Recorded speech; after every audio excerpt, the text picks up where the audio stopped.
The Peer Chapter Summaries. This is Literature TV. It is time to explain the remaining chapters of this story so that you can know the whole story. I'd like to remind you where we have stopped previously on chapter 1. In chapter 1, we have seen how in the end of this chapter, Kino with his wife and their son Kyoto were going to see the doctor if the doctor can help them because of the problem of scorpion that had stung Kyoto. Kyoto was in a bad condition of life, but the doctor did not care of this poor native of this area.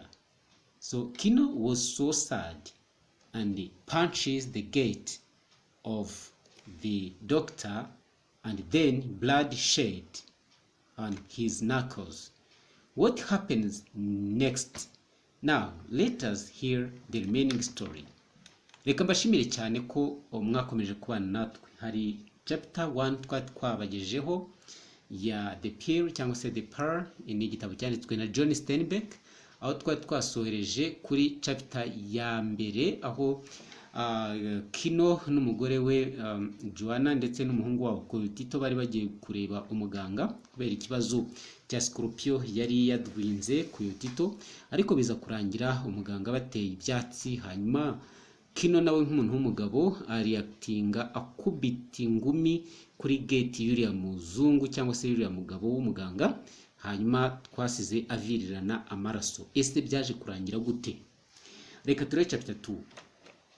But the pearls were accident, and the finding of one was lucky, a little pat on the back by God, or the gods, or both.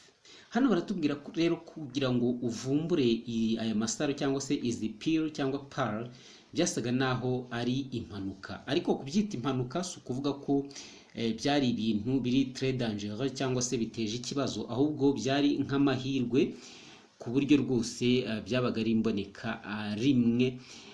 Hanyuma ngo bakavuga ko rero byabaga ari nk'amahirwe Imana ikwihereye cyangwa se ibigirwamana. On the shores of the estuary, a set of blue and white canoes sits in the sand.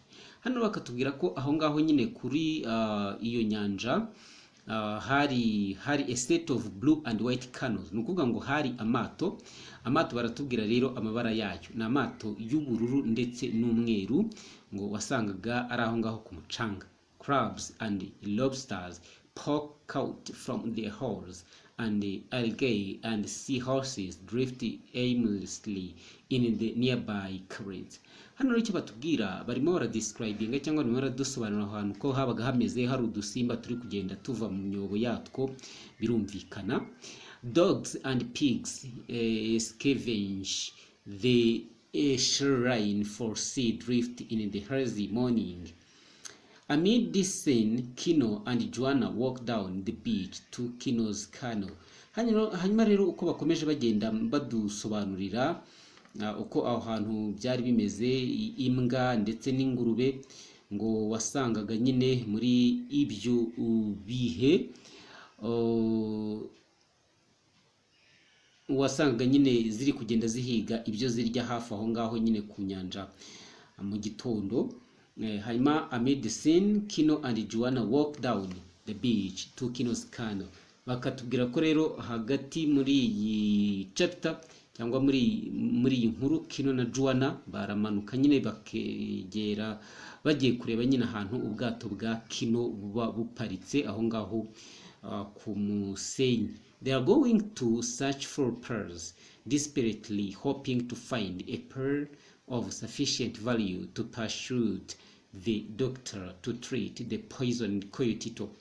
Hano rero mu rwego rwo kugira ngo aba babyeyi barebe uburyo bakemura ikibazo cy'uriya mwana wari warumwe na cyangwa wari wadwinzwe na scorpion, muri icyo gitondo nko twaze tubisobanura baramanutse bajya kureba aho ubwato, ni ukuvuga ngo umuganga nyine yamaze kubasezerera ababyeyi bataha bumva bababaye bashaka icyo bakora kugira ngo barebe ko uyu mu dogiteri yakwita ku bana babo. Nta kindi rero bari bafite bagomba gukora uretse kujya guhiga ibintu by'agaciro nibura bishobora kuba byakwemeza uriya mu dogiteri, dore ko abantu bakunda amafaranga cyane kuruta ubuzima bw'abantu, nibura kugira ngo barebe yuko dogiteri yakemezwa n'ubwo butunzi noneho akava ku izima akabasha kugira icyo akorera uyu mwana wabo, cyane ko yari yanabapinze kubera ko bari abakene. So here the writer wants to tell us that after being chased away by the doctor, Juana and her husband Kino, they don't go home and sleep and snore. They have tried their best in order to see what they can have as a property in terms of value of money in order to convince the doctor, maybe apart from what they have, which is valuable, the doctor may be convinced and accept to treat their son who was seriously ill. So they have taken the decision of to go to the estuary or to the sea to see whether they can find something like a pearl. So let us see what happened. We see that Kino and Juana walked down the beach to Kino's canoe. Yes. They are going to search for pearls, desperately hoping to find a pearl of sufficient value to persuade the doctor to treat the poison. Koitito is just what we're explaining. So rero bari baje nyine kureba ubwato kugira ngo barebe yuko babukoresha mu guhiga ari amasaro. Yego. The canoe on a heirloom passed down to Kino from his paternal grandfather is Kino's only asset in the world. Hanyuma akatubwira ko rero ubu bwato ni ubwo yari yararazwe n'abakurambere cyangwa se ababyeyi be bamubyaye, harimo basekuruza birumvikana, grandfather.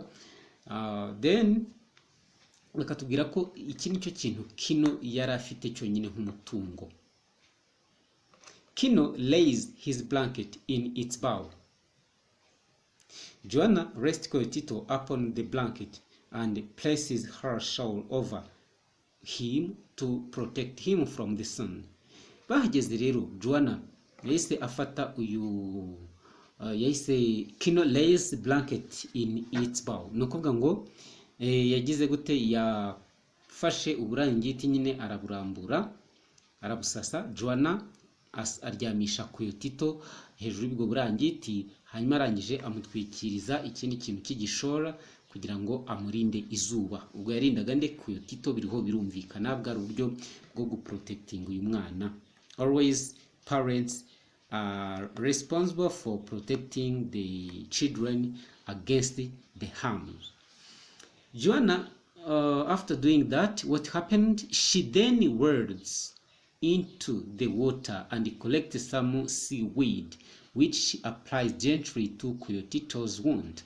Uyu mugore rero yahise ajya mu mazi akuramo imiti, hanyuma byari ibintu by'ibyatsi nyine bimera aho ngaho mu mazi, noneho agerageza uburyo abihondahonda kugira ngo bivemo umuti wo kwita kuri uriya mwana uyu Tito. Kino and Juana slide the canoe into the water. Juana climbs in and Kino pushes the boat away from the shore. Kino na Juana rero nabo bahise baza muri ubwo bwato bajya mu mazi. Juana yahise asimbukiramo, hanyuma Kino nawe asunika ubwo bwato kugira ngo arebe ko bwavaho ku nkombe. Once Kino boards, the two begin paddling out to sea in search of pearls. Hanyuma noneho ngo byageze aho ngaho aba bose uko ari babiri bagendagenda mu byondo aho ngaho nyine mu nyanja bareba yuko babona iyi the pearl. In a short time they come upon other canoes which have clustered around the nearest oyster bed. Hanyuma noneho bakatubwira yuko ngo mu gihe gitoya baje guhura noneho n'ubundi bwato, birumvikana hari ubundi bwato bw'abandi bantu nabo bahigaga ngo barebe ko hari icyo bafatisha.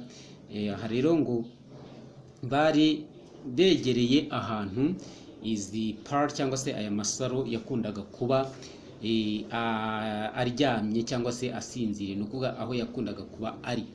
Kino makes a dive to collect oysters while Juana stays in the canoe.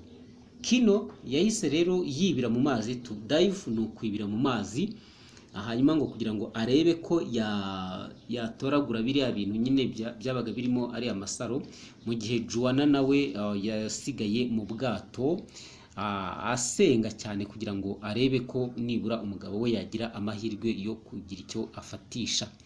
He stays underwater for over 2 minutes gathering the largest shells, including one especially enormous oyster that has a ghostly gleam.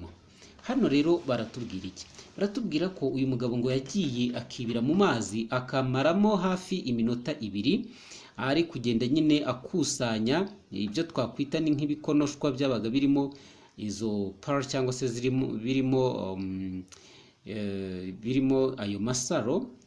Noneho rero ngo hari kimwe kinini cyari kirimo rwose, ubona ko cyari giteye amabengeza. Climbing back into the canoe, Kino is reluctant to examine the largest oyster first. Hanyuma rero mu kugaruka mu bwato yuriye uyu mugabo witwa Kino, ikintu kigaragara bamuvugaho nuko ntabwo yashatse guhita agaragaza amashyushyu yo guhita areba cyangwa se amatsiko yo guhita areba iki kintu yaravumbuye kidasanzwe. After heartedly, nyuma yo kumva ibyo bintu agomba kubikora ariko atabishyizemo umuhate mwinshi, pawing at a small one, eagerness overcomes him and Juana softly urges him to open the prize catch. Hanyuma noneho umugore we nyine yakomeje kumwitegereza, noneho aramwinginga aramubwira ati rwose wafunguye tukareba icyo kintu wafashe uko kimeze. Kino cuts the shell open to reveal the biggest pearl that either of them has ever seen. Mu kugira gutya rero, reka uyu mugabo azafungure kiriya kintu ririya sano ryari ririmo, basanze ari igisaro kinini cyane, yaba umugore yaba n'umugabo mu buzima bwabo ntabwo bari barigeze babona isaro ringana gutyo.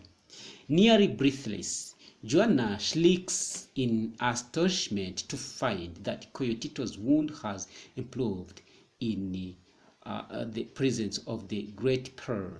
Noneho amaze nyine gufungura igikonoshwa cyari kirimo iyi pearl, byaje kugenda gute?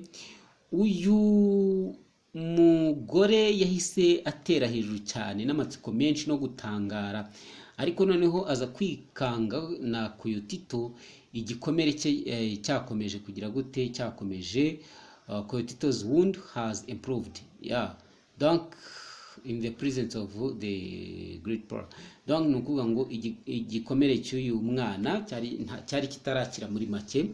Hanyuma rero ngo nubwo bari babonye nyine iyi pearl, ariko ntabwo byabujije ko umwana gukomeza kuremba, donc byahagaze. Oya, nukuvuga ngo bavumbuye iyi pearl, ariko nanone umwana nawe birumvikana ntabwo byari byoroshye. Kino overcome with the emotion, tenses his entire body and lets out a resounding yell. Kino nk'umuntu w'umugabo nawe byageze aho ngaho, noneho amarangamutima aramurenga, nawe atera hejuru rwose yiyamirira kubera ibintu yarabonye bidasanzwe. Iriya pearl yari akataraboneka. Startled by his unexpected display, the other canoes quickly raced toward Kino and Juana to uncover the source of the commotion. Hano rero mu kwiyamirira birumvikana ntabwo bari bonyine nk'uko twabibonye, hari ubundi bwato nabwo bwari buraho bw'abarobyi bashakaga kuza kureba, bashaka kuza guhiga ngo barebe ko hari icyo bafatisha.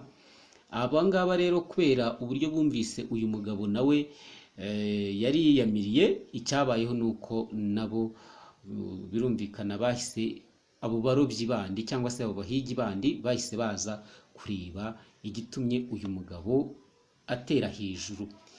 Ese ko uyu Kino amaze kuvumbura iri saro rinini cyane, iri saro hari ikintu ribuze kubamarira mu rwego rwo kugira ngo barebe ko ubuzima bwabo bwagenda neza, ndetse n'uyu mwana wabo akavurwa. Bavumbuye ikintu cy'agaciro. Reka turebe ese byagenze gute. My son, this is chapter 3. My son will read and open the books. He will know, and through him we will know. This is what the prayer will do. Uyu mugabo rero yatangiye gupanga imishinga myinshi cyane, nkuko nyine birumvikana iyo umuntu afite agafaranga atangira gutekereza, reka mvuge ngo birenze. When you have money, when you have much money, the ideas come. You start thinking the biggest project that you will do, and the project that will improve your lives or the lives of your family.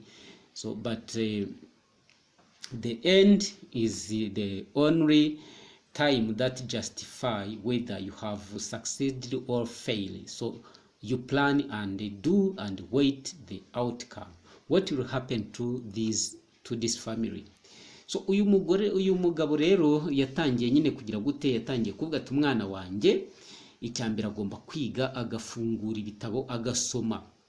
Ikintu gikurikiyeho uyu mwana azamenya byinshi, kandi natwe tubikesha we, natwe hari ibyo tuzamenya, muri make hari ibyo tuzunguka.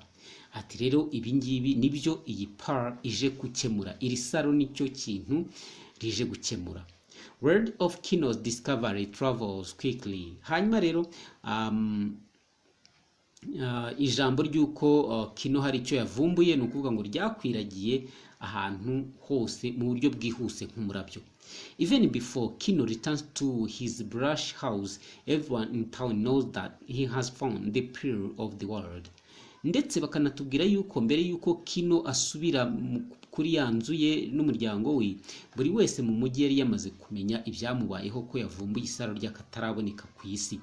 Throughout town, people of every class, from the big to the businessmen to the praised, they dream of how Kino's pearl can help them. Abantu rero batangiye kumva nyine ko iyi pa cyangwa se iri saro ari ikintu buri wese yifuza kandi kigomba kugira akamaro. No kuvuga iki rero, mu mujyi hose abantu b'inzego zose, uhereye ku basabirizi, bega n'abasabirizi, ukageza ku bantu bakora ubushabitsi bwo niza business, ukageza yemwe no ku ba pasiteri n'abapadiri bose, mu nzozi zabo batangiye kugira gute, batangiye gutekereza kuri buriya butunzi bw'uriya mugabo uburyo bwabafasha. Like everyone else, the doctor who turned Kino away desires the pearl. Ndetse na wa mudokiteri wari warateye utwatsi Kino akamubwira ko nta mwanya afite wo kujya kwita ku mwana we, muribuka ko yavuze ngo I'm a doctor, I'm not a veterinary. When you say veterinary, these are the people who cares for animals, who treat animals. And the doctor of course must treat people. So means that Kino kubwira bari abantu ko yari doctor atari veterinary, nukuvuga ngo yari yabafashe nkaho bo ari udusimba atagomba kujya kwitaho. Uyu muganga rero nawe byageze aho yumva nawe yifuje koko iriya saro ry'uriya mugabo Kino, kandi mbere yari yamuteye ishoti. Ignorant of others' jeers, Kino and Juana delight in their good fortune, inviting family and friends to share their joy in their newfound treasure. Hanyuma rero ngo haje kuzamo amashyari ndetse n'ubujiji. Kino na Juana bishimira gutumira abantu, inshuti n'imiryango, kugira ngo baze basangire ibyishimo by'ubu bukungu bw'akataraboneka bari bavumbuye. Ese muri aba bantu mu by'ukuri niko bose bishimiye uyu muryango? Do you think that all these people are happy for this family because they have discovered something very interesting? Let us see. When Juana Thomas asks Kino what he will do with his wealth, Kino details his plans. Hanyuma rero hari umugabo witwa Juana Thomas. Uyu nguyu ngo yaje kubaza Kino icyo azamaza ubutunzi afite. Hanyuma Kino nawe ntiyihishira, atangira kumubwira imigambi yose n'ibyo atekereza ubutunzi buzamufasha. Icyambere, there is a proper marriage in the church. hari ukuba azahita akora ubukwe rwose bwiza cyane bw'akataraboneka mu rusengero agasezerana imbere kwa padiri, new clothing for the family, ndetse akazagura n'imyenda myiza umuryango ukambara ukaberwa, a harpoon and a rifle.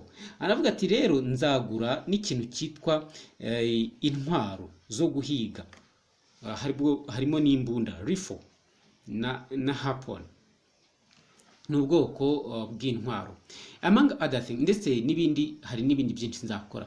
Kino's new boldness amazes Juana, especially when he expresses the desire for Kyoto to be sent to school. Ibi byose rero byaje gushimisha Juana, cyane cyane icyo kohereza umwana kujya kwiga, akiga kabintiti. Kino himself is surprised somewhat by his own resolute statement, and all of the neighbors stare at the mighty pearl with a mixture of hope and fear at the enormous change that lie ahead. Hanyuma rero abari baraho nabo ngo bakomejeje kugenda nyine bitegereza iryo saro ukuntu ryari rihenze, bamwe bakumva bagize ubwoba, amaherezo ese bizarangira gute? Akenshi iyo uri umukene ukabona ubutunzi bwinshi, hari igihe bikunanira n'uburyo bwo kubucunga. Irugero baguhaye zahabu, hari igihe zahabu ishobora kukunanira ukayiburira n'isoko, wanareba nabo ukayitsindaho agahanga cyangwa se ukayitaho agahanga. Reka rero turebe uyu muntu we uko bizagenda. As dusk approaches, Juana revives the fire and the neighbors overstay their welcome. Hanyuma noneho uko umugoroba wakomeje kugenda wegereza, Juana yaragiye nyine acana umuriro. Hanyuma abari batumiwe nabo rwose bari bari aho ngaho bumva bishimiye ubutumire. Near dark, the priest comes to deliver a benediction. Hanyuma rero ngo mu gihe bwari butangiye goroba, hahise haza umunyamasengesho cyangwa se umupasiteri cyangwa padiri, uwo ni priest, aza kugira ngo aze abahe umugisha, aho umugisha uyu muryango. Kandi nyamara mbere ntabwo yari yarahakandagiye, ariko kubera bamaze kubona agafaranga, uyu nawe araje. Once he has blessed the household, he asks to see the pearl. Ariko noneho amaze gutanga umugisha kuri uwo muryango, yahise abasaba ko bamwereka ahantu ryabuye ry'agaciro cyangwa se rya saro ry'agaciro. Desolate, the priest implores Kino to remember the church in his new prosperity. Hanyuma noneho uyu mupriest ikintu yahise akora, mu by'ukuri ngo yarishimye cyane, ashimira n'uyu muryango. Ariko noneho ntibyagarukiye aho ngaho, yahise atangira kubwira Kino ko agomba kwibuka ko hari n'urusengero agomba kujya ajya gusenga, cyane cyane yuko hari ibyo yari amaze kugeraho by'iterambere, prosperity, uburumbuke. Juana announces the intention to be married in the church, and the priest leaves them with a kind word. Hanyuma noneho rero Juana ngo yahise abwira uyu mupadiri cyangwa se umupasiteri ko ndetse bateganya no kuzahita bashyingiranwa mu rusengero. Hanyuma uyu mupadiri ahita ababwira rwose amagambo meza anabashimira kandi abatera courage. A sense of evil overcomes Kino in the wake of the priest visit. Hanyuma Kino sinzi ukuntu yaje kubitekerezaho, ahita abona ko mu by'ukuri uyu mupriest nubwo yabasuye ariko ishyamba atari ryeru. The neighbors disperse to their own suppers, and Juana begins to prepare a meal of baked beans. Hanyuma noneho ngo abaturanyi batangiye nyine kugenda kugira ngo bafate ibya nimugoroba. Juana nawe rero atangira gutegura, birumvikana ibyo bagomba kurya. Kino huddles beneath a blanket. Kino huddles beneath a blanket in the cold night, keeping the pearl close to his body. Hanyuma nijoro Kino yahise afata donc rya saro, blanket in the cold night, keeping the pearl close to his body. Yahise rero afata rya saro ngo yari yarishyize nyine munsi y'uburingiti araryiyegereza. Plagued with the continued ill feeling, Kino meditates on the former security of his family and on the menacing uncertainty into which their new fine fortune has cast them.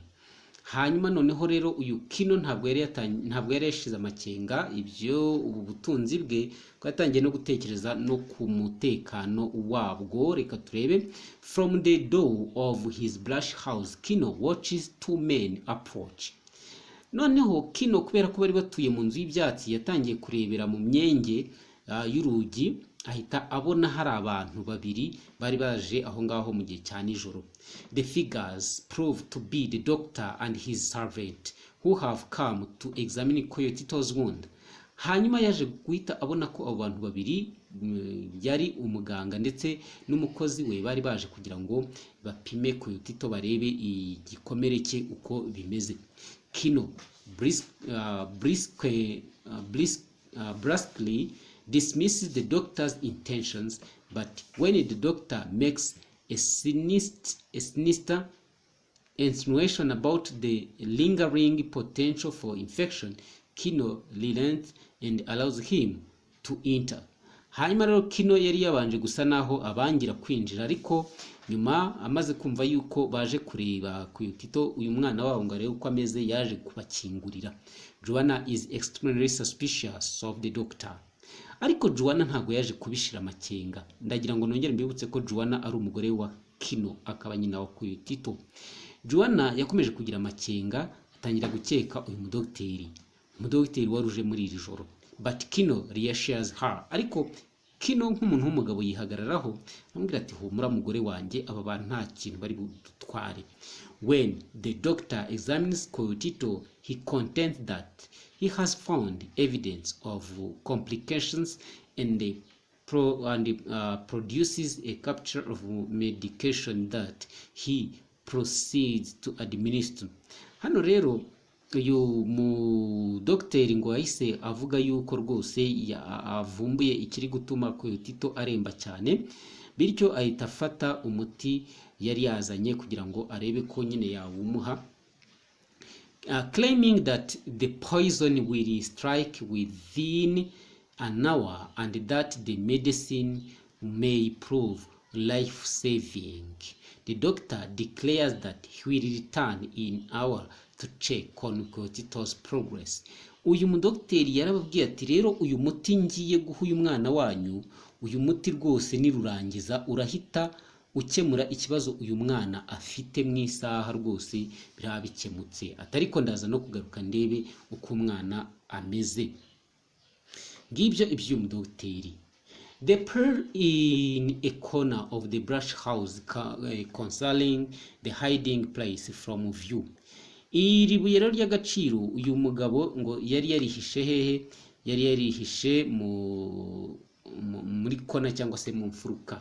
Reka turebe. As Juana stares at Coyotito with concern, Kino realized that he has been carelessly in not guarding the pearl. Hanyuma mu gihe rero uyu mugore yari ariho yita kuri Coyotito, Kino yaje kubona ko ririya buye cyangwa ririya saro atari yabishyizemo ubunebwe mu kuba yarihisha kugira ngo aririndire umutekano.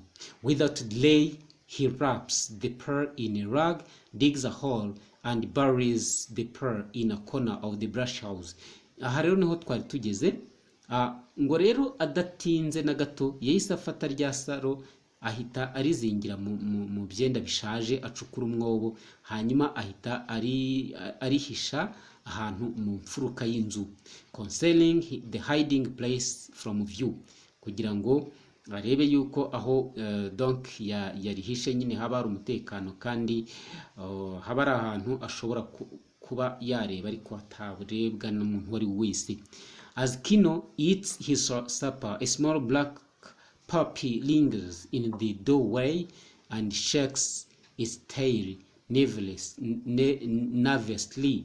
Hanyuma rero ngo mu gihe Kino yaratangiye gufata ibya nimugoroba, yahise abona puppy ni nk'ikibwana, yahise abona ikibwana cy'umukara gitangiye nyine gihagaze aho ngaho, gihagaze mu muryango kiri kuzunguza umurizo mu buryo donc cyari kiri kuzunguza umurizo. Yego, icyo kibwana After Juana alerts Kino that Coyotito's condition is growing worse, and she sings soothingly in an effort to comfort the baby.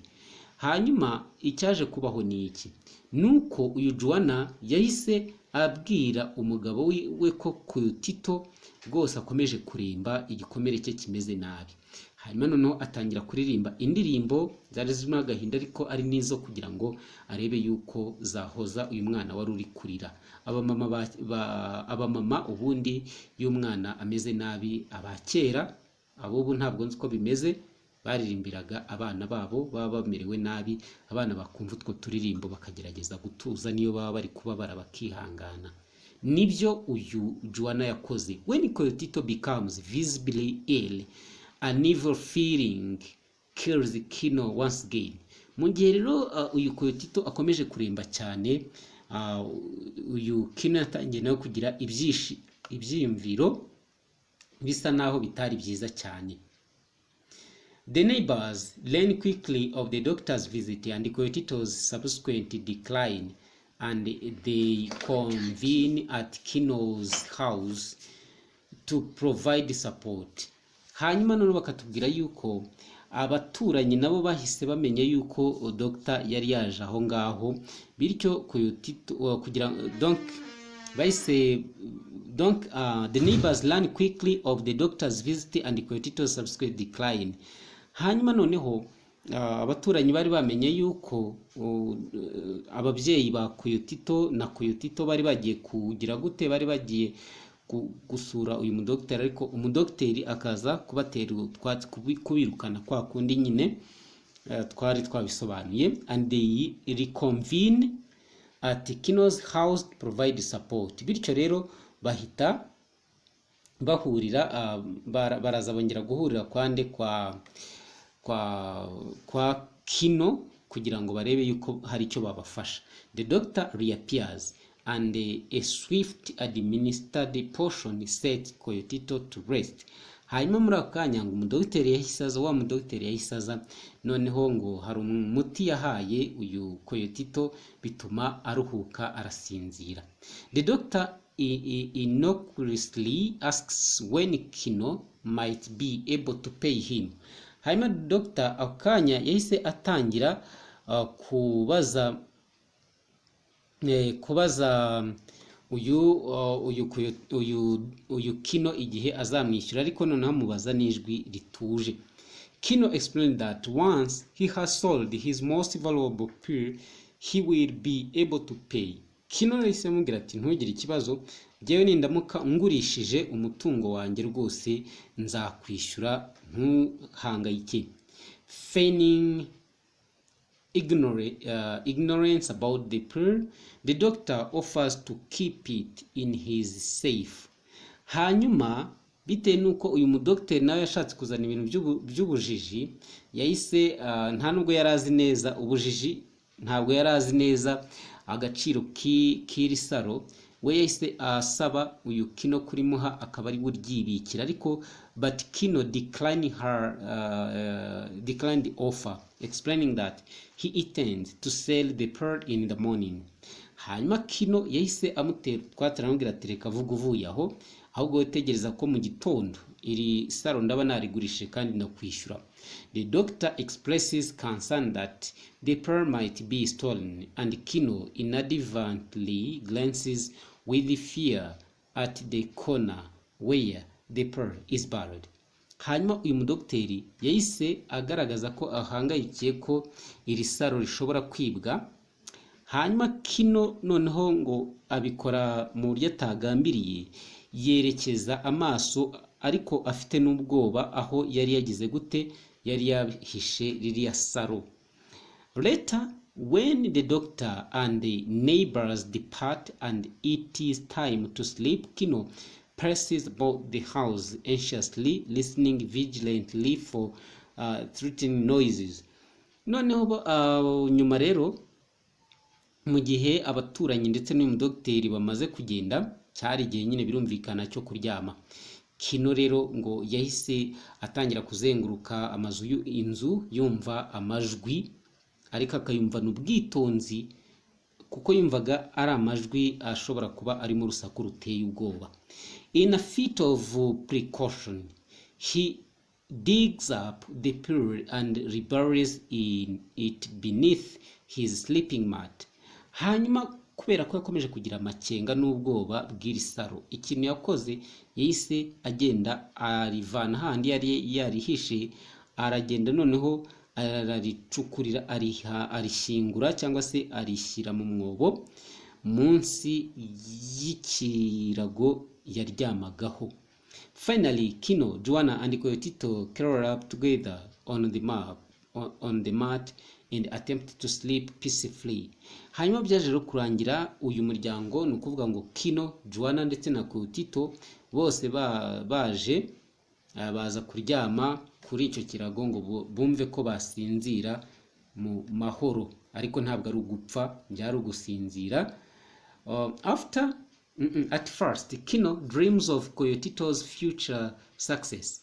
Ku nshuro ya mbere bamaze kuryama, Kino yatangiye kurota uburyo uyu muhungu wabo Tito azagera kuri byinshi. But the evil feeling returns and quickly overtakes him. Ariko atekereza ibyiza bishobora kuzaba kuri uyu mwana wabo, inako yatangiraga no kugira ibyiyumviro bibi cyane wagira ngo birimo sekibi, ibyo byiyumviro nyine nabyo bigahita biza bikatangira kumuza mu mutwe, bikamwigarurira ku buryo yahitaga asa naho yibagiwe bya bindi byiza yabanje gutekereza.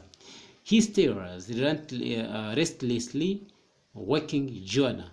Hanyuma noneho ubwo ngo yaje kubyutsa uyu mugore witwa Juana. He works and hears an intruder in the house, cowering and stretching in the corner, clearly in search of the pearl.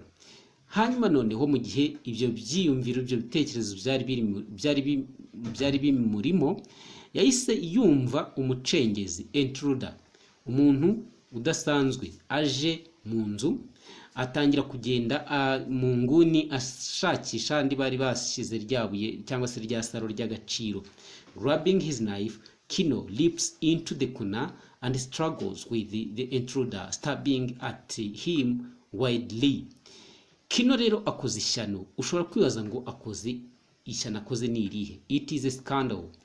Kino akibyumva yahise afata ikintu bita icyuma cyangwa se inkota, yahise asimbukira byihuse mu mfuruka, arwana na wa mucengezi cyangwa cya gisambo, ahita agiteragura ibyuma nk'inyamaswa, ni ukuvuga ngo yabikoze kinyamaswa.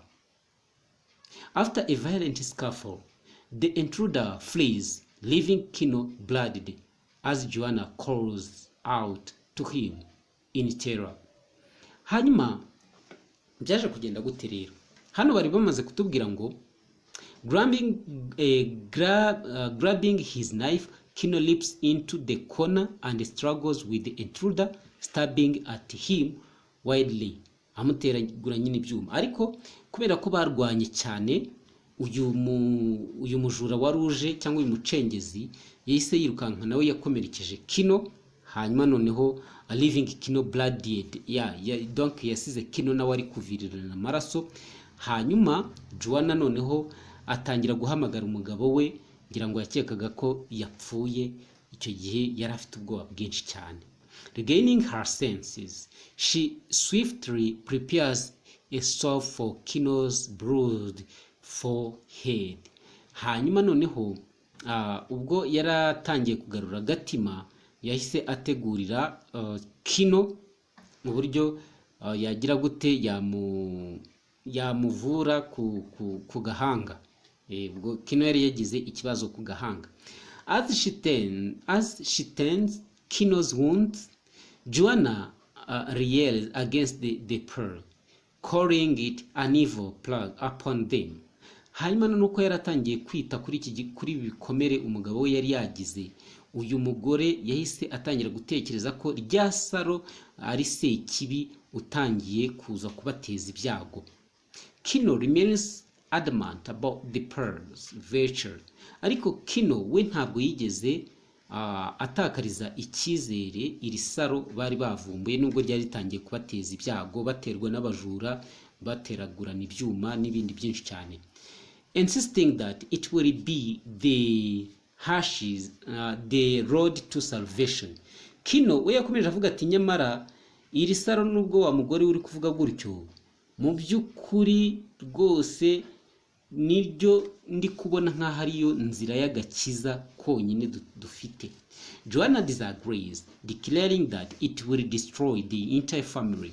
Ariko umugore we Juana aramubwira ati ibyo bintu uri kuvuga urabeshya cyane kuko iri saro uko ndibona rwose nta kindi rizadusigira uretse ko rizasiga risenya umuryango wacu wose ukarimbuka. As Kino hushes her to hush, nko kubwira umuntu ngo ceceka. Hushes her. Kino uko yahise amucecekesha vuba vuba, he notices a spot of blood on his knife.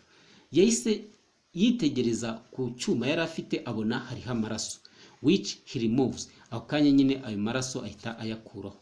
With the dawn approaching, he settles down to look at his pearl. Hanyuma noneho ubwo hari yatangiye gusa naho hacya, ubwo yahise ajya kureba isaro rye aho yari yarishyize. In its luminescence, Kino sees his family's chance for the future and smiles. Hanyuma noneho aza kubona nyine ryabuye riracyahari cyangwa se rya saro riracyahari. The pearl rishobora kwibuye cyangwa isaro, ni tubigenekereje ko ni ikintu cy'agaciro. Ariko noneho ngo Kino amaze kubona iryo buye yahise rwose yumva yishimye kubera yuko yaribonagamo amahirwe y'ahazaza. Juana smiles with him and they meet the day with hope. Hanyuma Juana nawe ntabwo yacitse intege, yakomeje gutera inkunga umugabo we amwereka ko nta kibazo. Nawe yaramwegereye, mu by'ukuri bose baraseka baramwenyura kubera ko babonaga ko hari igihe kizagera bagahura n'umunsi w'amahirwe. Ariko uwo munsi nta kindi bawukeshaga uretse iri saro. Ese mu by'ukuri iyi ni chapter 3. Iri saro ko tubonye ko ritangiye gutuma Kino arwana ndetse ateragura abantu ibyuma nabo bamutera ibindi. Amaherezo iri saro riraza kuba ikintu cy'ingirakamaro. Tumaze kubona ko umugore we yatangiye gususpectinga cyangwa se gukeka ko iri saro rizabazanira ikibi, ariko umugabo we ntari kubyumva. Ese bizarangira bavuze rumwe bafate umwanzuro bose hamwe kuri iri saro? Ese rizagurishwa hanyuma agakiza baritegerejemo kaboneke? Ese iyi migambi y'uko uyu mwana azajya kwiga akaba umuntu ukomeye, uyu muryango ugakora ubukwe mu rusengero bwiza cyane, bakagura imyenda, bagahinduka umuryango wishimye kandi ukize, ese ibi bintu birashoboka? Reka turebe muri chapter 4.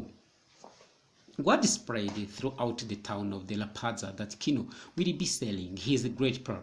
Akanya rero amagambo yatangiye gukwira mu mujyi wahitwa La Pazza, ari naho abo bantu, uwo mujyi niho abo bantu nyine babaga, niho iyi story ibera.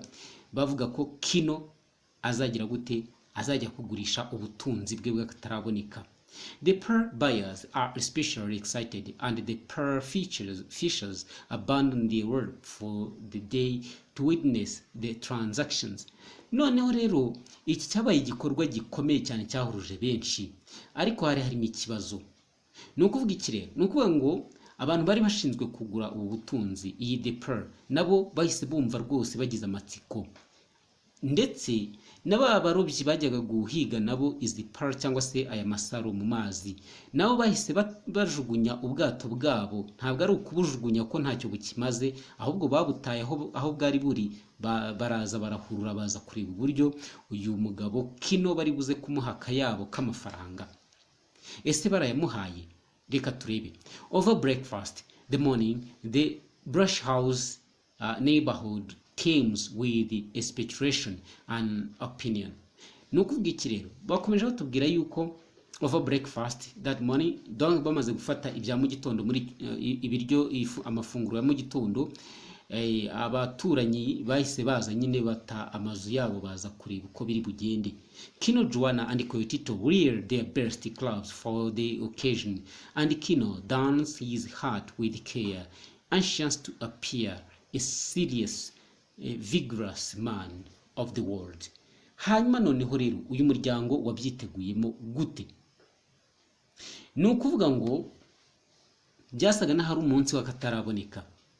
Kino na Juana ndetse na Tito bose bambaye utwenda twiza bari bafite kuri uwo munsi. Hanyuma Kino ahita afata ingofero ye nziza rwose arayambara neza. Icyo gihe ngo yashakaga kugaragara nk'umuntu uri serious kandi ari umuntu ukomeye mu isi. Ngo wambaye neza agaragara neza, niko abanyarwanda babivuga. As Kino and Juana set out from their brush house, the neighborhood fall in line behind them. Nkuko rero uyu Kino ndetse na Juana basohotse mu nzu yabo yayindi y'ibyatsi, abaturanyi nabo bari bari aho ngaho babakikije, ariko noneho ngo bari bari inyuma yabo, ntabwo bari babakikije ahubwo bari babashagaye bari inyuma yabo. Juana Thomas walks at the front with Kino and expresses his concern that Kino may be cheated, as Kino has no standard of true comparison to know what his pearl is worth. Noneho rero Juana Thomas we yabagendaga imbere, ni ukuvuga ngo aba bantu bari bameze nk'aho bafite aba bodyguard cyangwa se abarinzi, escort mu yandi magambo. Rero Juana Thomas ngo yagendaga imbere ya Kino, ndetse ngo byagaragaraga yuko ashishikajwe nuko uyu mugabo Kino batamwiba ngo bamubeshye, kubera yuko Kino ntabwo yarazi uburyo agaciro kaya mabuye cyangwa se kaya masaro gahagaze. Kino acknowledges his problem but adds that they have no way of solving it. Hanyuma Kino ngo iki kibazo yarakizi, ariko azakongeraho yuko bafite uburyo bari buze kugikemura. Juana Thomas tells Kino that another system of pearl selling used to exist before Kino was born. Hanyuma uyu Juana Thomas yatangiye kugenda aganira n'uyu Kino, amubwira ko ari indi system bakoreshaga mu kugurisha izi pearl mbere yuko Kino avuka. No kuvuga ngo Kino nta experience nini afite mu bucuruzi bw'ibi bintu. Pearlers, ubwo ni abaguzi bagura izi pearl, would give their pearls to agent, ahubwo ni abacuruzi ba nyirazo, would give their pearl to agent for sale in the capital, but as a result of the rampant corruption of pearl agent who stole the pearls meant for sale, the old system is no longer in place. Hanyuma noneho akenshi ngo mbere ubundi old system bakoreshaga babigendaga gute? Ababaga bafite aya mabuye y'agaciro, the pearlers bafataga aya mabuye y'agaciro bakayahereza, cyangwa se aya masaro y'agaciro bakayahereza abari bashinzwe kuba babashakira abacuruzi cyangwa se abayagura aribo ba agent, ariko aba agent baba bahagarariye abandi bantu, kuvuga ngo barayazanaga bakayaha ni nk'abakomisiyoneri kugira ngo bayacuruze mu mujyi. Ariko noneho ngo icyazaga kubivamo habaga harimo ibintu bitari byiza, habaga harimo kuba bakugambanira bakarya ruswa, hanyuma noneho bakaba bakwiba izi pearl bakakwiba, kandi nyamara byaramabuye y'agaciro, yaramasaro y'agaciro bagombaga gukoreshwa nani kugurishwa hakaboneka amafaranga. Hanyuma noneho uyu mugabo abwira Kino ko ibi bintu bitagikorwa.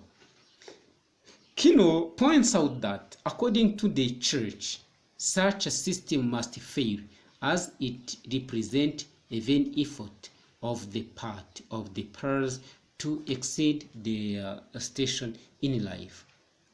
Now Kino rero we yaravuga ati abantu twanabasengera kandi ibintu niba bakiriho ntihagire ugira ibyo akora ngo bibe byatugiraho ingaruka. Mu yandi magambo ni nkuko nguko. Kino and Juana Thomas walk on in silence into the city, drawing stares from assembled onlookers. Hanyuma noneho Kino ndetse na Juana barakomeza bajya hehe, bakomeza bigira mu mujyi batuje bacecetse bucece. Hanyuma noneho ngo wasangaga hari abantu benshi babatumbiriye cyangwa se babitegereza cyane. As Kino, Juana Thomas and the attending crowd approach, the pearl dealers scramble to put their officers in order. hiding their little pearls and preparing to make offers. Noneho rero baratubwira iki? Baratubwira ngo nkuko uyu Kino na Juana Thomas bagendaga begera abantu benshi bari bari aho ngaho, nabo baza babegera abantu bacuruza izi pearl cyangwa se bacuruza aya masaro, nabo batangiraga kugenda bagira gute begeranya baza bihuta to put their office in order, to put their office in order, hiding their little pearls. Noneho ngo batunganya nyine ama office bakoreragamo ku murongo, bashyira batunganya ama office yabo, kuvuga ngo bayategura neza, bahisha udusaro duto babaga bafite, hanyuma noneho ngo banitegura kuba batangira gusaba Kino niba bashobora kugira gute kugura iri saro rye yari afite ry'akataraboneka. Byaje kugenda gute? Ni ukuvuga ngo abaguzi nabo bari biteguye aho ngaho, aba agent bari biteguye aho ngaho kuba bahaha. The first dealer is a short, sleek man who nervously rolls a coin back and forth in his hand. Umucuruzi wa mbere rero baratubwira ko ngo yari umugabo mugufi. Yari umugabo mugufi, ariko bigaragara ko ari nk'umuntu w'umunyabwenge cyane, harimo n'ubunyamanyanga. Ngo yari umuntu ngo wasanga nyine afite ibiceri, coin, rolls coin back and forth in his hand. Donc yari afite igiceri ngo ari kugenda kigaragura nko mu ntoki. He explained after a careful examination that the pearl is worthless because of its abnormally large size. Uyu muntu rero ni nka bya bindi abanyarwanda bajya bavuga ngo ubuze icyo atuka inka arayituka ngo dore ibyo bicebe byayo. Uyu mucuruzi kubera ukuntu yigiraga umunyabwenge cyane, ngo yitegereje iri saro ry'aba bagabo cyangwa ry'uyu mugabo, ahita ritesha agaciro, avuga ko ngo ntacyo rimaze bitewe nuko ngo ryagize ubunini budasanzwe. Mu by'ukuri icyo ngicyo ntabwo cyakabaye kibi kibazo. Declaring it more of museum curiosity than a market commodity, the dealer makes an offhand bid of 1,000 pesos. Hanyuma rero ngo bakomeje kugenda bagira gute baritesha agaciro, ku buryo hari abatangiye kumuha nyine ibihumbi 1,000, igihumbi cy'amapeso, ngo n'amafaranga yakoreshwaga aho ngaho. Kino reacts angrily to this low-ball offer and insists that the pearl is worth 50 times that much. Hanyuma Kino nawe byaje kumubabaza cyane ukuntu bari kumuteshereza agaciro umutungo we. Hanyuma aravuga ati nibura ayo mafaranga muri kumpa mwakabaye 50. Donc ni ukuvuga ngo mwakabaye muyakuba inshuro nibura 50. Ngo ni ukuvuga ngo bakamuha ibihumbi 50 by'amapeso, ariko bo bashaka kumuha igihumbi kimwe. The dealer firmly asserted that he is an accurate appraisal and invite Kino to seek out a second opinion. Hanyuma noneho rero baza kumubwira ati ntabwo byakunda, ahubwo we komeza ugerageze urebe ko hari ukundi wabitekerezaho cyangwa se urebe ko warigurisha mu bundi buryo. Kino's neighbors stir uneasily. Noneho abaturanyi ba Kino nabo bari bari aho ngaho bamwitegereza, ariko bumva bafite amatsiko, wondering how Kino can reject such large sum of money and wondering whether he is being foolish and headstrong by demanding more. Abaturanyi rero ngo bari bariho bibaza Kino ukuntu ari umuntu ufite ubugoryi bwinshi, ngo uburyo yakanga amafaranga bari bamuhaye, ahubwo we akifuza ibya mirenge ku ntenyo, cyangwa se akifuza amafaranga y'umurengera. Presently, 3 new dealers arrived to examine the pearl, and the initial dealer invited them to make independent appraisal. Hanyuma noneho ngo haje abandi batatu kugira ngo barebe basuzume iryo buye ry'agaciro cyangwa se iryo saro, ariko baza guhita bahamagarwa na wa undi wari wabanje kurigura mbere, kugerageza kurigura mbere ngo barebe uburyo ubwo muri make bageze aho ngaho bararigambaniye. The first two dealers rejected the pearl as a mere addit. Nuko rero ikintu bakoze bavuye muri ibyo, abambere baraje bahita rya saro baritesha agaciro, baravuga bati rwose iki kintu mu by'ukuri ntabwo gisanzwe, turabona gitangaje, nta wakigura. And the third dealer makes a feeble offer of 500 pesos. Muri uko kurigambanira, uyu nguyu wa gatatu yahise aza atanga, ahita agabanya ya yandi igihumbi bari bamuhaye mo kabiri. Aravuga ati none nge ndagabanye mo kabiri, ahubwo ndaguha 500 pesos, ndaguha 500 niba wanze igihumbi. Abanyarwanda bajya bavuga ngo wanga kabiri ugatora rimwe. Upon hearing this news, Kino quickly removes the pearl from consideration. Nyuma yo kumva ibyo byose rero, Kino nawe yese atangira kumva rya saro, atangiye nawe kuryambura agaciro. As he does so, the initial dealer, inferred by the lower bid, is that his offer of 1,000 pesos still stands. Hanyuma abamaze kubona ko Kino asa n'uwataye umutwe natangiye gutesha agaciro wa mutungo we, wa wundi wa mbere wari wamuhaye igihumbi cy'amapeso, ese aramubwira ati jewe nubwo bose bari kugutesha agaciro, nyamara ngewe ndakihagazeho, nakemera nkaguha kiriya gihumbi, nashaka nkihombera. Ubwo mu yandi magambo ni nkaho yakavuze gutyo, ariko mu by'ukuri ntabwo aya mafaranga yarakwiranye n'iki gicuruzwa, iyi the pearl. Protesting that he has been cheated, Kino announced a plan to sell his pearl in the capital city.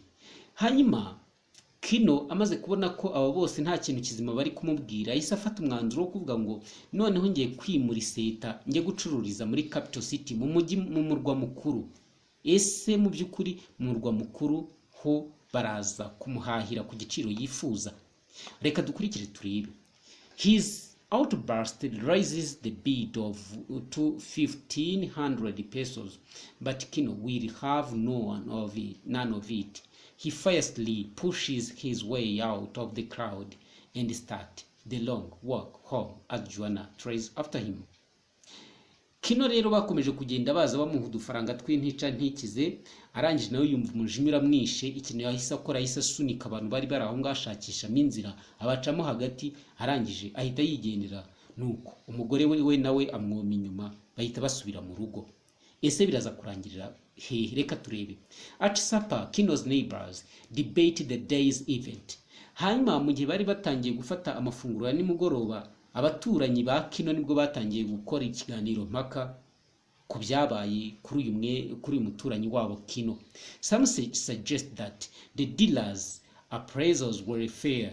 Abandi bakavuga bati nyamara bariya abacuruzi batangaga amafaranga akwiye. While others think that Kino is the victim of a scam. Hanyuma abandi nabo bakavuga bati rero Kino nta kindi azize ubwesikoro. Some think he should have settled for the final offer of 1,500 pesos. Abandi nabo bakavuga bati ariko nyamara yakabaye na turiya 500, nyamara yadufashe akadukubita ikofa kitahira akava mu bintu by'imikino. Others praise Kino's bravery for insisting on his own terms.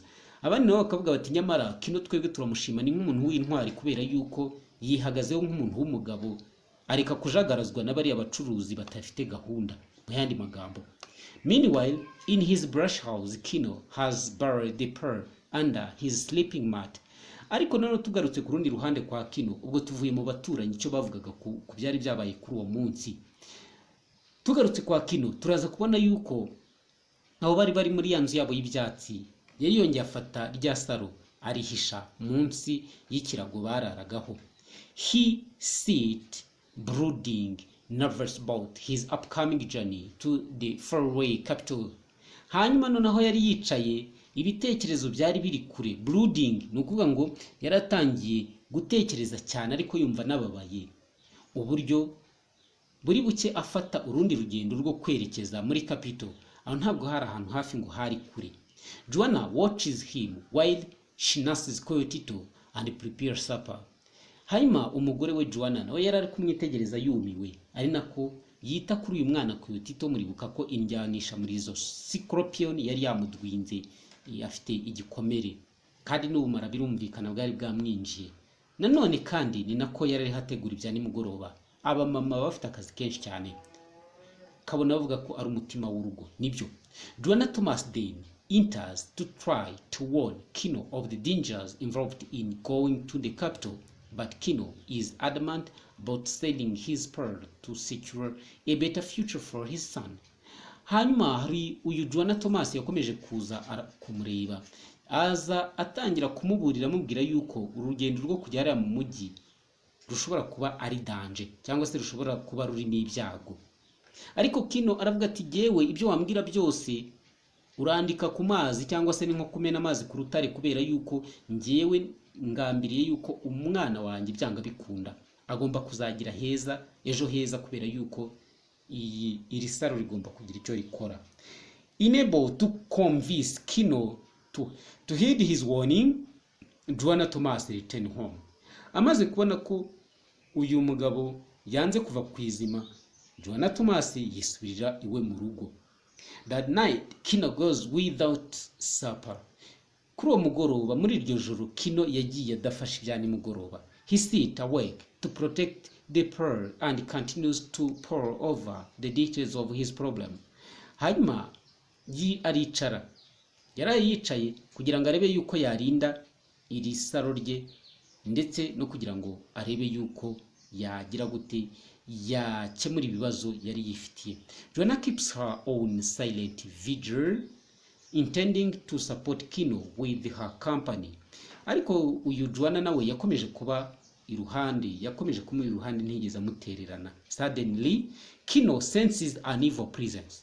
Muri ako kanya Kino yabaga ameze nk'umuntu ubonekerwa, ese yumva muri we hari ikibi kimwegereye cyangwa se kimujemo. He rises, feeling for the knife under his shade, and moves toward the doorway as Juana stifles a desire to restrain him. Ako kanya uyu mugabo yahise afata icyuma. Amaze gufata icyo cyuma yahise ahaguruka, noneho ubwo ngagihisha munsi y'ishati yari yambaye. Mu gihe atangiye kugenda asohoka, Juana nawe agerageza kureba uburyo yamuhagarika kugira ngo areke gusohoka hanze. Ese byaje kurangira bite? From the darkness a man attacks Kino. Muri uwo mwijima uwo mugabo utazwi yahise yataka Kino, and a struggle ensues. Hanyuma batangiye kurwana. By the time Juana reaches the fray, the attacker has fled. Hanyuma noneho rero ngo byaje kurangira uyu wari waje kubataka ahise ahunga ariruka. Blooded and cut, and with his clothes torn, Kino lies sprawled on the ground, only half conscious. Oh my God! Uyu muntu yaraje mu by'ukuri ngo nawe yasize akomerekeje Kino mu buryo bukomeye cyane, yamutemaguye, ndetse ngo n'imyenda ye yari yahindutse ubushwangi cyangwa se ubushwanyu. Kino yari arambaraye aho ngaho mu mbuga, ndetse ngo bisa naho yataye ubwenge. Ese iri saro biraza kugenda gute? Umugore yamubwiye ko iri saro nta kindi ribazaniye uretse umuvumo ndetse n'ibyago. Umugabo yanze kuva ku izima. Ubu bubaye inshuro ya kabiri. Birarangira bite? Without delay, Juana helps Kino inside the care for his wounds. Hanyuma ngo ntabwo uyu mugore yigeze atinzamo, yahise agerageza kwita kuri uyu mugabo we aho yari yakomeretse, kuvuga ngo yatangiye kumuvura. Kino admit that in the dark he was unable to tell who attacked him. Ariko Kino yahise amubwira ati rero kubera ko byari mu mwijima ntabwo mbashije kumenya ngo ninde wanyatatse. After Juana washes out his last cut, hanyuma Juana uyu mugore we yahise donc amwoza igikomere cya nyuma cyangwa se igisebe cya nyuma. She begs him in desperation to discard the evil pearl. Hanyuma noneho uyu mugore yahise atangira kwinginga umugabo ati rwose ndakwinginze reka iri saro kuko turi kuribonamo sekibi turyikize turijugunye. But more fiercely than ever, Kino insists that they must capitalize on their good fortune. Ariko Kino yarakaye cyane aramubwira ati ibi ntabwo bishoboka, twebwe nta kindi, iki nicyo gishoro dufite kuba twazagira amahirwe yo kugira ubutunzi. He explained that in the morning they will set out in the canoe for the capital. Ese amubwira ati ahubwo n'ikimenyimenyi ndagira ngo mubwire ko mu gitondo turahita dufata ubwato twerekeze muri capital, mu murwa mukuru. Juana dutifully submit to her husband's plan and they both go to sleep. Juana kubera yuko nta kundi yari bubigenze, yise yemera amanika amaboko nk'ingabo yatsinzwe, yemerera umugabo we ibyo yaramubwiye ko bagomba kujya muri capital.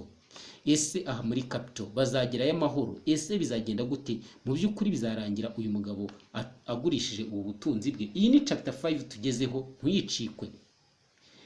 Chapter 4 is over. Now it's all about chapter 5. Let us proceed. As a late moon rises outside, nearby motion rouses Kino from his sleep. Hano rero ngo ukwezi kwa mu gitondo kwagize gute, kwatangiye kurasa, ubwo ni hari mu rukerera, biza kurangira uyu nearby motion rouses Kino from his sleep. Yatangiye kumva ni nk'abantu bagendagenda hanze, hanyuma ahita akanguka. In the pale light he is barely able to discern Juana. Hanyuma rero ngo byari bikiri mu mwijima, in the pale light, muri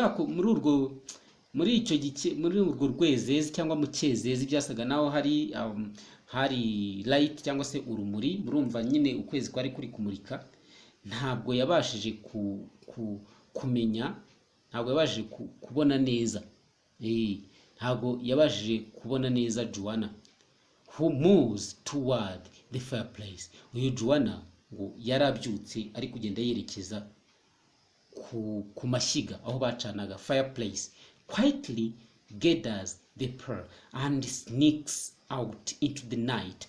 Buhoro buhoro aragenda afata, uyu ni wa mugore wumva ikigiye kuba, yaragiye ahita afata rya saro, ararifata buhoro buhoro atuje.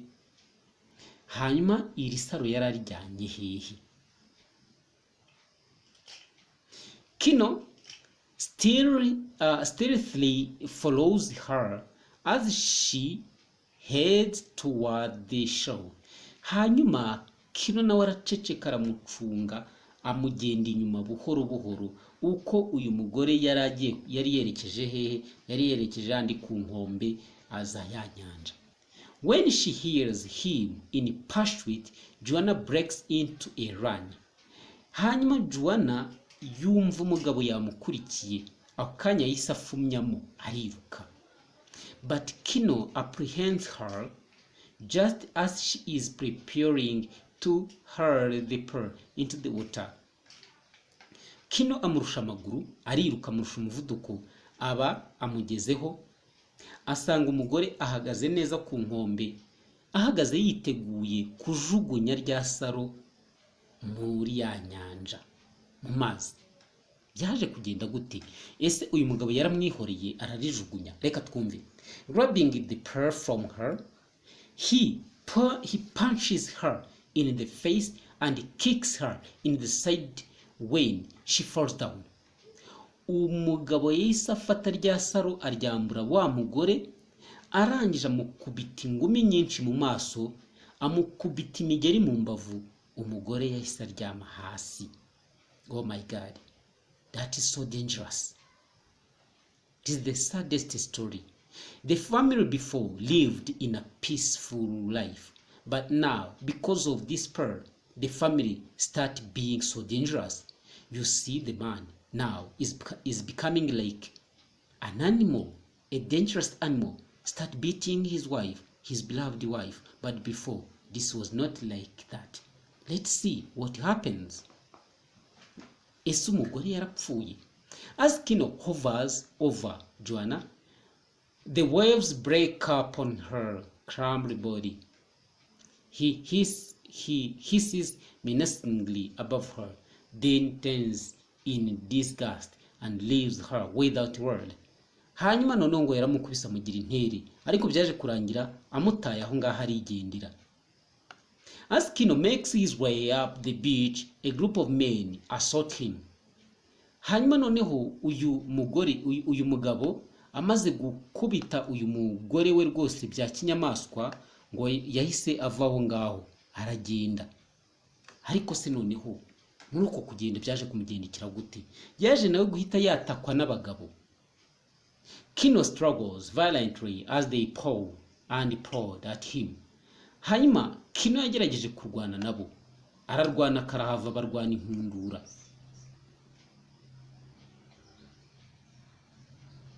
Hanyuma noneho ubwo uko barwanaga ngo ni nako yagerageza kugira ngo arebe yuko as they paw, ni ukuvuga ngo baramusharaturaga, barwanaga nyine bamusharatura, bamushinga inzara. As Kino drives his knife into one of his attackers, the men knock the pearl from his grasp. Hanyuma Kino rero ngo yafashe icyuma, uko yaratangiye kugitera umwe muri abo bantu bari bamwatatse, bahise bafata irya saro bararimupapuza. Meanwhile donc bararimwambura, ariko nabo ntabwo reka turebe uko byaje kugenda nyine. Meanwhile, some distance away from the fight, Juana gets up on her knees and begins to make her way home.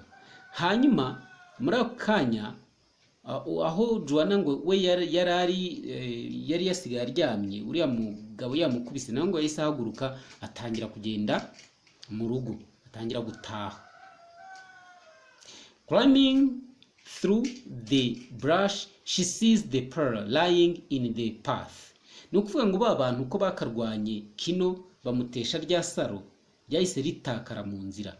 Hanyuma uyu mugore ari gutaha nibwo yaje kurigwaho aho bari baritaye. She picks it up and considers returning to the sea to discard the pearl once and for all.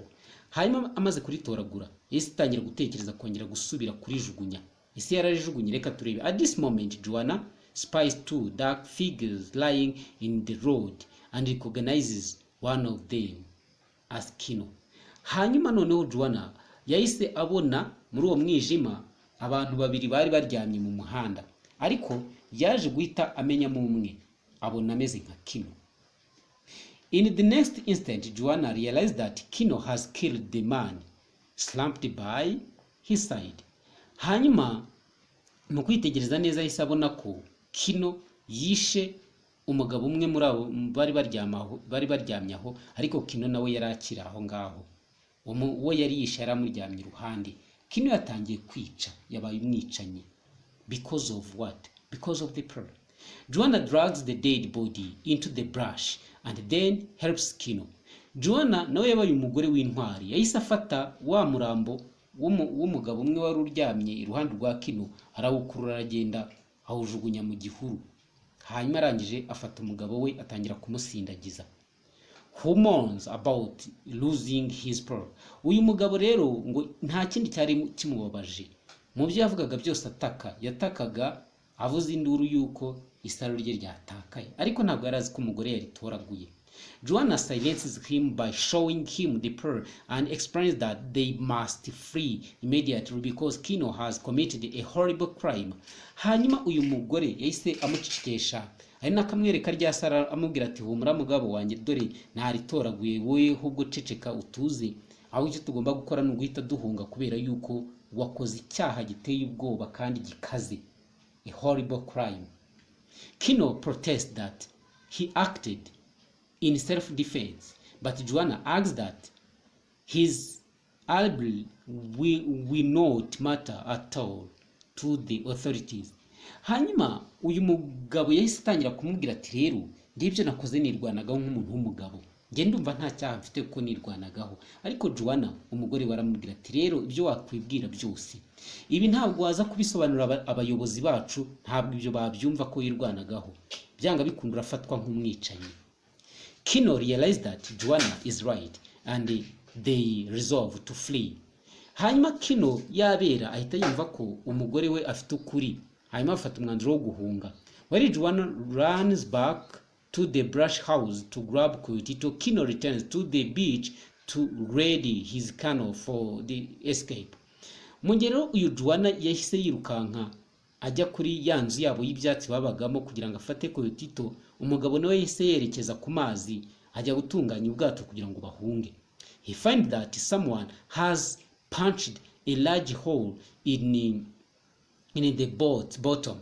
Hanyuma mu kuhagera yahise asanga hari umuntu wabutoboye ubwato, atobora indiba yabwo asigamo mu rwenge runini. Ibyago bikomeje kugwira. Kubushyira mu mazi no kuvuga ngo burahita buyavoma bwuzura barimo baruhame. Ese barabigenza gute? Filled with sorrow and rage, he quickly scrambles back to his brush house. Akanya umugabo yahise agira agahinda ndetse n'umujinya, ahita yihuta yerekeza mu rugo. Moment before dawn, mbere yuko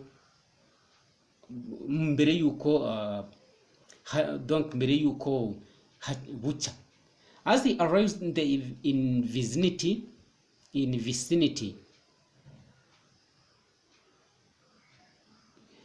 nkuko yaramaze kugera nyine ahantu mu bwihisho of the neighborhood, he notices flames and realizes that his house is burning. Yahise abona ubwo ngo yari mu baturanyi, yahise abona inzu ye iri gushya.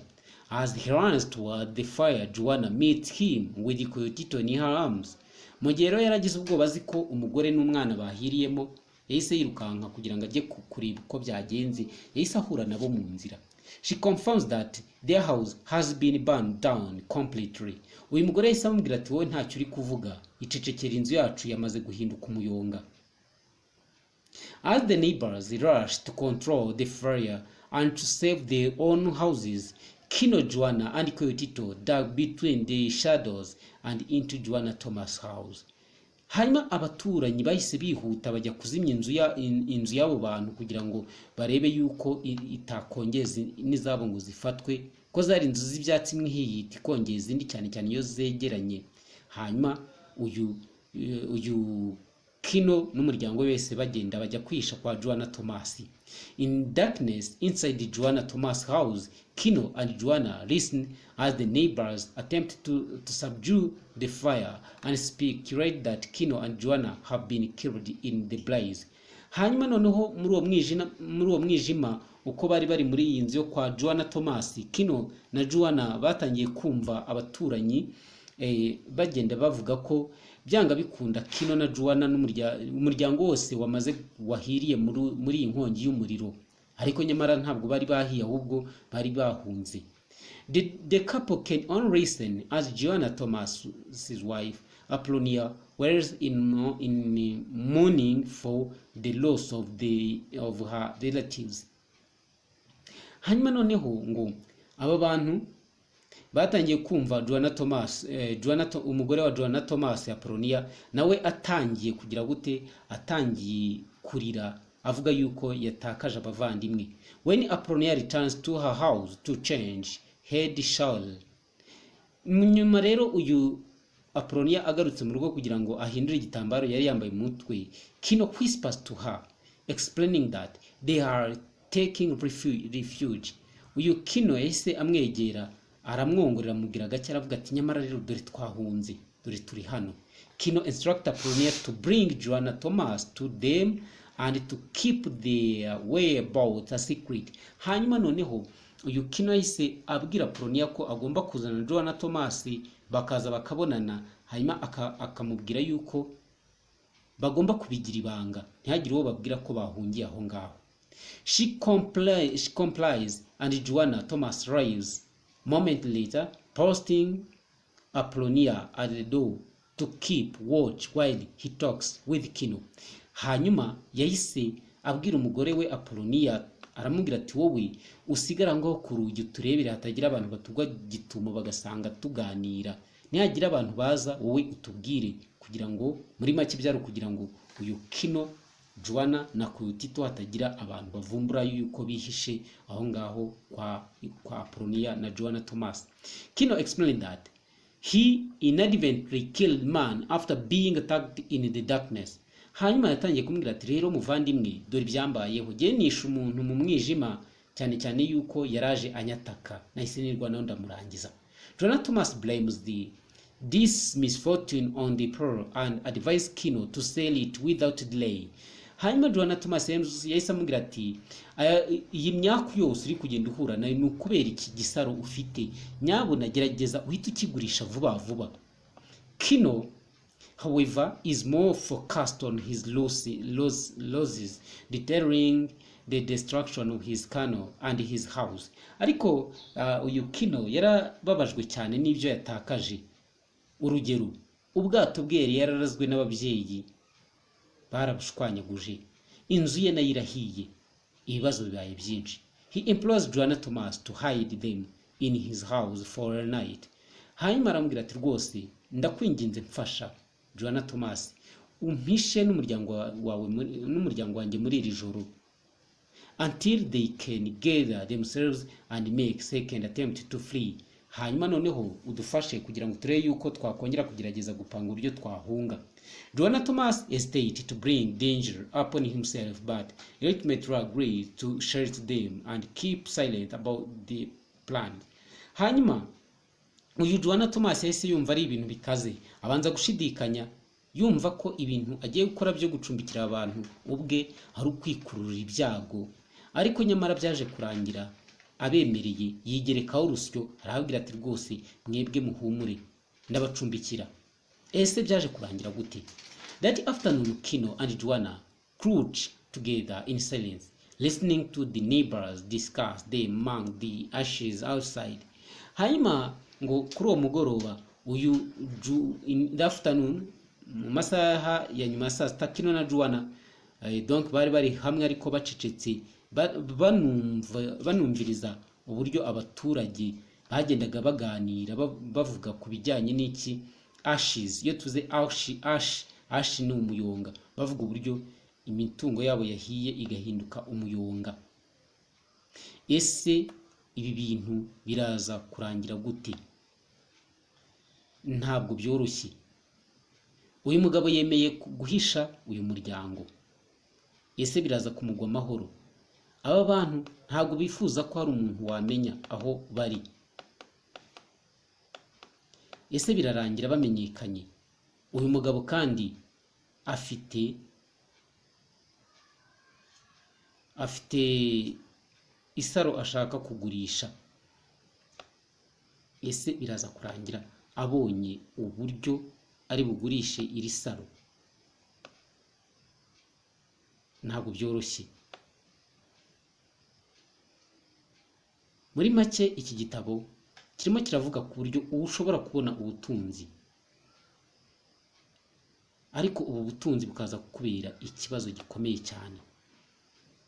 Murumva ko uyu mugabo atangiye kuzengerera yikubita hirya no hino yihishahisha, anasaba kugira ngo abamuhisha bataza kuvuga aho aherereye. Ntabwo byoroshye. Reka rero turebe. That afternoon Kino and Juana crouched together in silence, listening to the neighbors. Ibyo twari tumaze kubivuga. Most of the neighbors assume that Kino and Juana are dead, but Juana Thomas suggests that perhaps the family has fled to the south to escape persecutions. Hanyuma noneho baratubwira yuko most of the neighbors assume that umubare mwinshi w'abaturanyi bemezaga yuko Kino ndetse na Juana bapfuye, ariko Juana Thomas we agakomeza ayobya uburari ababwira yuko bishoboka ko uyu muryango wahunze ukajya mu majyepfo kugira ngo bahunge itotezwa. As he moves back and forth among the neighbors, he tells to his house from time to time bringing beads and pieces of provision that will help Kino and Juana on their journey. Hanyuma noneho ubwo ni nkaho yagendaga ari ameze nk'intasi, ariko ngo nkuko yagendaga agaruka muri abo baturanyi, yageze aho ngaho agaruka aho ngaho mu rugo azaniye uyu muryango ibyo bashobora kwifashisha mu rugendo rwabo bahunga. That evening, Kino tells Juana that Thomas his plan to travel to the city of the north. Hanyuma kuri uwo mugoroba rero uyu Kino yahise abwira Juana ko bafite gahunda yo kwerekeza mu migi yo mu majyepfo. Juana Thomas advises him to avoid the coast as a search party will be on the lookout for him. Hanyuma noneho aza kumugira inama, amubwira ahantu atagomba kuza kunyura kuko hashobora kuza gukorwa isaka kugira ngo barebe yuko babonaho uyu muryango uri. When Juana Thomas asks if Kino still has the pearl, Kino responds that he does and that he intends to hold on to it. Hanyuma mu gihe nyine uyu Juana Thomas nawe yagize gutya abaza uyu Kino, abaza ati se rya saro uracyarifite? Kino aramubwira ati rwose naho ryajya nzaryizirikaho paka. At dark, before the moon rises, Kino, Juana and Coyote to exchange parting words with Juana Thomas and Apronia and head out into the night. Hanyuma rero byaje kugira nimugoroba, kijima gatangiye kuza, uyu muryango utangira gusezera Juana Thomas ndetse na Apronia.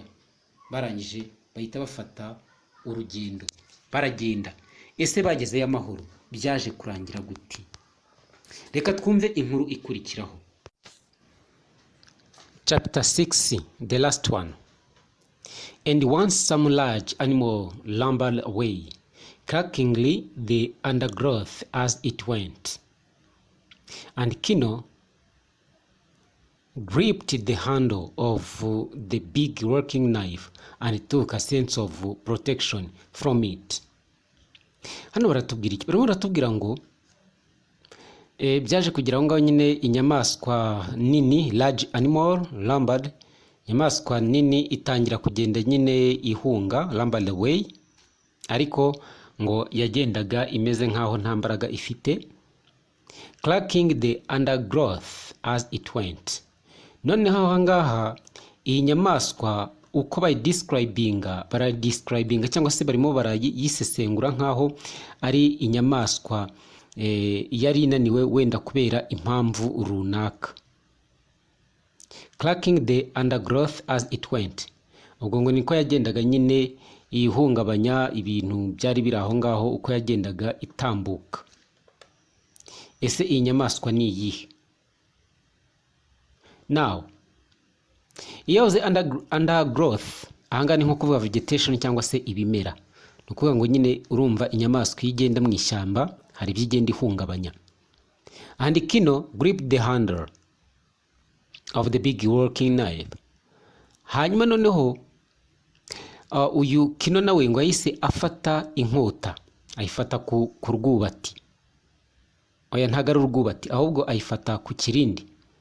Hanyuma ngo yumva rwose kuba ari kumwe n'iyo nkota yifashe afite uburinzi bukomeye, nta bwoba afite, aririnze bihagije. No kuvuga ngo ahangaha uyu mugabo witwa Kino yari yaramaze guhinduka neza nk'umuntu w'umwicanyi w'umugome, kubera iki nawe arimo arahiga abamuhiga, kandi nyamara mbere yari yimereye neza, yibaniye n'umugore we amahoro, nta kintu na kimwe cyabateranyaga, ariko yatangiye gukubita umugore ndetse no kwica bamwe muri bari abantu bazaga kumutera. Uko byagenda kose nubwo yabishe ari ukwitabara, ariko yamaze kumena amaraso. Ni ikibazo gikomeye, ubutunzi si ikintu. On a clear windy night, Kino, Juana and Coyote begin the long march north, avoiding the sleeping town. Hano rero ngo byari mu gihe cya nijoro, ariko hari n'umuyaga. Kino na Juana ndetse na Coyote batangira kugenda berekeza mu majyepfo, north. Ngo akenshi ntago bashaka ko abantu bababona bo muri uwo mujyi.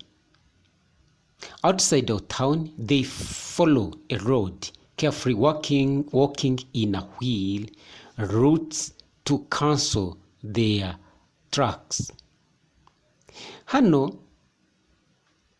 ikintu bariho baratubwira ko aba bantu ubwo bariho bagenda kuriya bagerageza kwihisha ngo bareke ko abantu batababona, kuvuga ngo hanze y'umujyi bafashe inzira outside of town, basohoka umujyi bafashe inzira, ariko noneho ngo nta gahanda ubona ko ari gatoya, bagenda buhoro buhoro.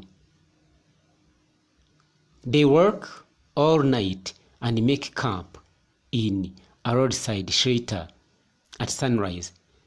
Bagera ijoro ryose barangije bakambika uruhande rw'umuhanda, ariko noneho izuba ngo ryari ritangiye kurasa. Urumva ko bari bagenzi urugendo rurerure ndetse batangiye no kunanirwa. After eating a small breakfast, Juana rest until midday. Nyuma yuko amaze gufata ifunguro rya mu gitondo, breakfast ariko naryo small, kuvuga ngo ridahagije, Juana araruhuka kugeza midday cyangwa se kugeza saa sita zuzuye mu gice cy'umunsi. Kino spots a cluster of ants and lays down his foot as an obstacle. Kino nibwo yaje kubona intozi nyinshi ziriho zigenda hasi, arangije ahita akandagira hasi n'ikirenge cye ashaka gusa nkaho ashaka kuzibuza inzira. The ants climb over it. Izi ntozi zahise zizamukira kuri cya kirenge, and he keeps his foot in place and watches them scared. Hanyuma noneho ikirenge cye ntabwo yigeze akihavana, ntabwo yigeze anakinyeganyeza, ahubwo yakomeje kwitegereza uko za ntozi ziri kurira kuri cya kirenge. When Juana rises, she asks Kino if he thinks they will be partial. Mu gihe rero Juana yarabyutse cyangwa se yarakangutse, yahise atangira kubaza Kino niba atekereza ko baba bakurikiwe. Umugore yari afite ubwoba. Juana then begins to doubt Kino's conviction that the pearl is worth far more than the dealers offered. But Kino points out that his attackers would not have tried to steal the pearl where it worth nothing. Hanyuma noneho hano uyu Juana we yatangiye gushidikanya kuba Kino yemeza ko mu by'ukuri iri saro rifite agaciro karenze kure amafaranga cyangwa se igiciro bariya baguzi bashakaga kumuha. Ariko Kino yongera kugaragaza ko iyo iri saro riza kuba ridafite agaciro, ntabwo bariya abantu bakabaye bakomeza kumukurikira. Impamvu bamukurikira no kubazi neza ko ririya saro rifite agaciro. Mu yandi magambo, Kino stares at the pearl to read his future. Kino afata rya saro arigitegereza, bigasa naho ari kurisomamo, donc rimeze nk'igitabo kiri kumubwira hazaza he n'umuryango. He lies to Juana, telling her that he sees a rifle, a marriage in a church, and an education for Koyotito. Hanyuma atangira kubwira umugore wari kamubeshya, ubwo byari ukumurema agatima. Abagabo niko bakora, abagabo nyabagabo ntago bajya bakunda byacitse, ahubwo iteka bahora bakomeza aho bashinzwe nk'umuryango. Ntabwo hazi ikibazo ngo barire nk'abana, oya. Arapfumwa akababeshya, ariko akabazi neza ko ikinyoma ababeshye nibura hari uburyo kiri bubashe kubakomeza. Nibyo rero yakoze hano, yatangiye kubeshya Juana amubwira yuko abonye muri iryo saro harimo intwaro, ubukwe bagomba gukora mu rusengero, ndetse n'amashuri y'umwana wabo Koyotito. In truth, Kino sees a body bleeding on the ground. Ariko mu by'ukuri Kino ikintu yari yabonye umubiri uri kuva amaraso ku butaka. Juana making her way home through the night after being beaten, and Coyotito's face swollen as though he were sick. Hano umwanditsi aratubwiye ngo Juana yahise afata inzira yerekeza mu rugo muri iryo joro nyuma yuko yaramaze gukubitwa, hanyuma isura ya Coyotito nayo yari yabyimbye ko yararwaye cyane.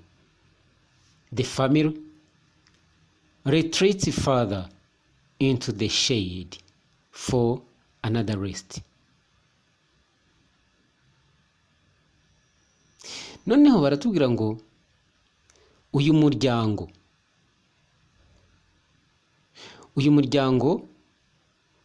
washakaga kugira ngo uhunge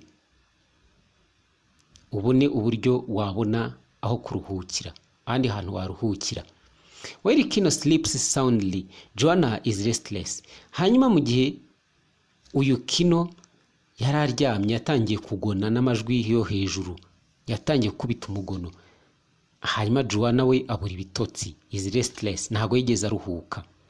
As she plays with the Coyotito, Kino wakes from a dream and demands that they keep quiet. Hanyuma mu gihe noneho uyu mugore atangiye gukina n'umwana we amubuzabuza, Kino yahise akanguka ari mu nzozi, noneho atangira kubwira abari baraho mu rugo, ubwo ni Coyotito ndetse na nyina, ko bagomba guceceka. Creeping forward, he spots a trio of trackers pushing the tray. Hanyuma noneho uyu Kino ubwo no kuvuga ngo yahise abyuka, noneho sinzi ukuntu yaje kwitegereza, ahita abona abantu abatrackers cyangwa se ni nk'abajura cyangwa ibisambo byari byagize gute, byari byabakurikiye. Byabakurikiye bigenda bireba aho banyuze, ibimenyetso byose bigaragaza ko bahanyuze. Ibyo bisambo nibyo byagiye bikurikirana bisesengura kugeza bibagezeho. Ese Kino araza kubigenza gute?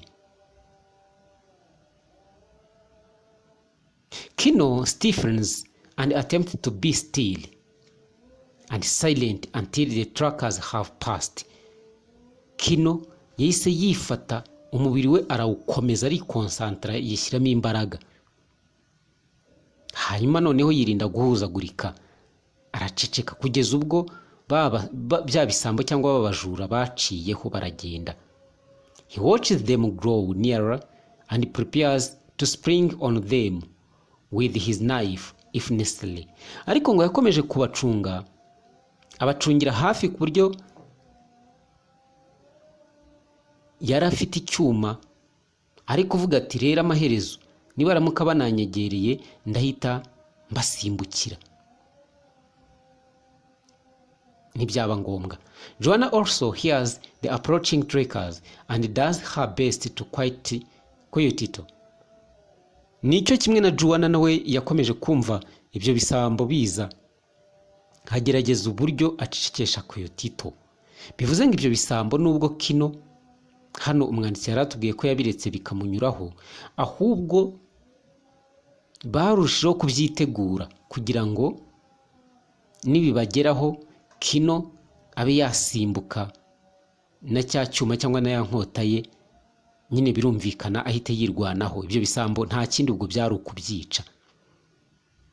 Ibyo umugore we nawe yakoze mwabyumvise, yakoze akazi ko gucicikesha aba bana. The tracker's horse grows excited as the trackers approach the shelter. Hanyuma rero ibisambo ngo byari biri ku ndogobe, ntago ari indogobe bayita donkey. Horse ni cheval, indwanyi, fighter, nizo zikunda gukoreshwa ku rugamba.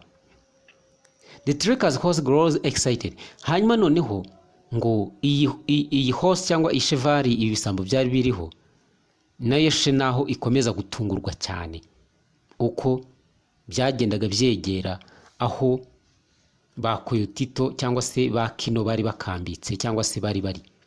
For a moment it appears that they are poised to apprehend Coyotito and Juana.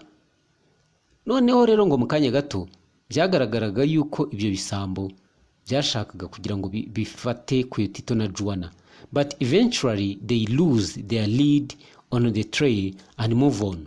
Ariko byaje kurangira bibabuze, byarabashatse birababura birikomereza.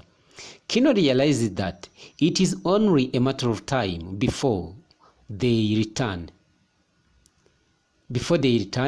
and he runs quickly to Juana, telling her to gather up her things so that they can leave at once. Hanyuma noneho rero Kino yaje kubona ko ikibazo ari igihe, amaze kubona ko ibyo bisambo biciyeho, bimaze kubura umugore we n'umwana. Yahise akora iki? Yahise yihuta mbere yuko bigaruka, aragenda agera ku mugore we, amubwira ko bagomba guhambira utwangushye, hanyuma bagahita bahunga bakavaho byihuse. Suddenly Kino feels their cause to be hopeless and lose his will to flee, but Juana castigates him for giving up on his family. Umwanditsi rero akomeje atubwira iki? Akomeje atubwira yuko nyuma yuko uyu Kino aje akagira inama uyu muryango, ako kanya ngo Kino yatangiye kwiyumvamo ibyiyumviro, donc yatangiye gusobanukirwa neza impamvu uyu muryango usa naho watakaje icyizere cy'ubuzima, ndetse n'impamvu bari kubona ko uyu Kino adafite ubushake bwo kugira ngo bahunge. Ariko Juana we yakomeje abwira Kino umugabo we ko akomeje gusa naho umuryango ari kuwushyira mu bihano, ndetse asa naho ari kuwutererana. Finally Kino suggests that they might be able to lose the trackers up in the mountains. Hanyuma byaje kurangira uyu Kino agiriye inama uyu mugore ko bagomba kugerageza uburyo bazamuka mu misozi, hanyuma bakayobya ibi bisambo aba bicanyi. Ni ukuvuga ngo bagombaga kujya kwihisha kugira ngo ibyo bisambo bikomeza kubashakisha bibabure. Kino and Juana collect their belongings and flee with Tito through the undergrowth, making no effort to cancel their tracks. Hanyuma rero icyo bakoze ni iki? Kino na Juana bahise bafata utwabo barahunga hamwe na Tito, hanyuma noneho baragenda bahungira undergrowth. Nituvuga undergrowth, ahangaha ni nko mu bihuru, bahise bahungira mu bihuru, making no effort to cancel, kuvuga ngo nta kintu bigeze bakora gifatika kugira ngo barebe ko bakwihisha aba trackers cyangwa se ibi bisambo. Ahantu bahungiye ntabwo bahungiye ahantu h'ubwihisho bukomeye, bahungiye nyine muri ibyo bihuru. As they climb, the first rises, Kino realized that the distance he is putting between his family and the trackers offers only a temporary fix to the problem. Hanyuma noneho Kino we ngo yaregerageje kwitarura umuryango we, ariko abona yuko intera yari hagati ye nawe n'uwo muryango yari intera y'igihe gitoya kugira ngo uyu muryango ubashe gukemura ibibazo wari ufite. When Juana takes a rest with Tito, Kino proposes that she hide while he moves on ahead. Hanyuma no mu gihe Juana atangiye kwiruhukira hamwe na Tito, Kino ahita amugira inama yuko yakwihisha mu gihe uyu mugabo we akomeje kugira gute, akomeje kugenda, moves ahead. Until the trackers have been diverted, she can take refuge in a nearby town. Hanyuma noneho yakomeje avuga ko rero nyine kugeza igihe aba bicanyi bazagira gute, kugeza igihe aba bicanyi, uyu mwandiko hano barimo aratubwira gute, Noneho aratubwira ngo until the trackers have been diverted she can take refuge in nearby town. Kugeza ubwo nyine aba ba trackers batazaba bakibashije kubabona cyangwa se kubafata, aha nibwo uyu mugore ashobora gufata ubuhungiro agahungira mu mujyi wari hafi aho. But despite Kino's insistence, Juana refused to split up. Ariko nubwo uyu Kino yakomeje kugira inama uyu mugore ntago yigeze yarabyanze. So the family moves on together. Donc nukuvuga to split ni nko kwasa ugatandukanya ibintu bibiri. Juana yanze gutandukana n'umugabo we cyangwa n'umuryango. Aravuga ati oya, kugeza tugomba guhunga hamwe tukajyana. As their ascent grows steeper, Kino attempts to vary and double back on their route to mislead the trackers. Hanyuma none uko bakomeje kujya impaka kuri ibyo, Kino yakomeje nawe kugenda yiga amayeri menshi kugira ngo bagaruke mu nzira bari barimo mbere, kugira ngo bakunde donc bacengane n'aba ba trackers cyangwa se bakomeze bayobye ibi bisambo. As the sun begins to set, Kino and Juana reach a nearby cliff and replenish their water supply at a pool and a stream where they drink to contentment, and Juana rinses Coyotito. Hano rero barimo baratubwira iki?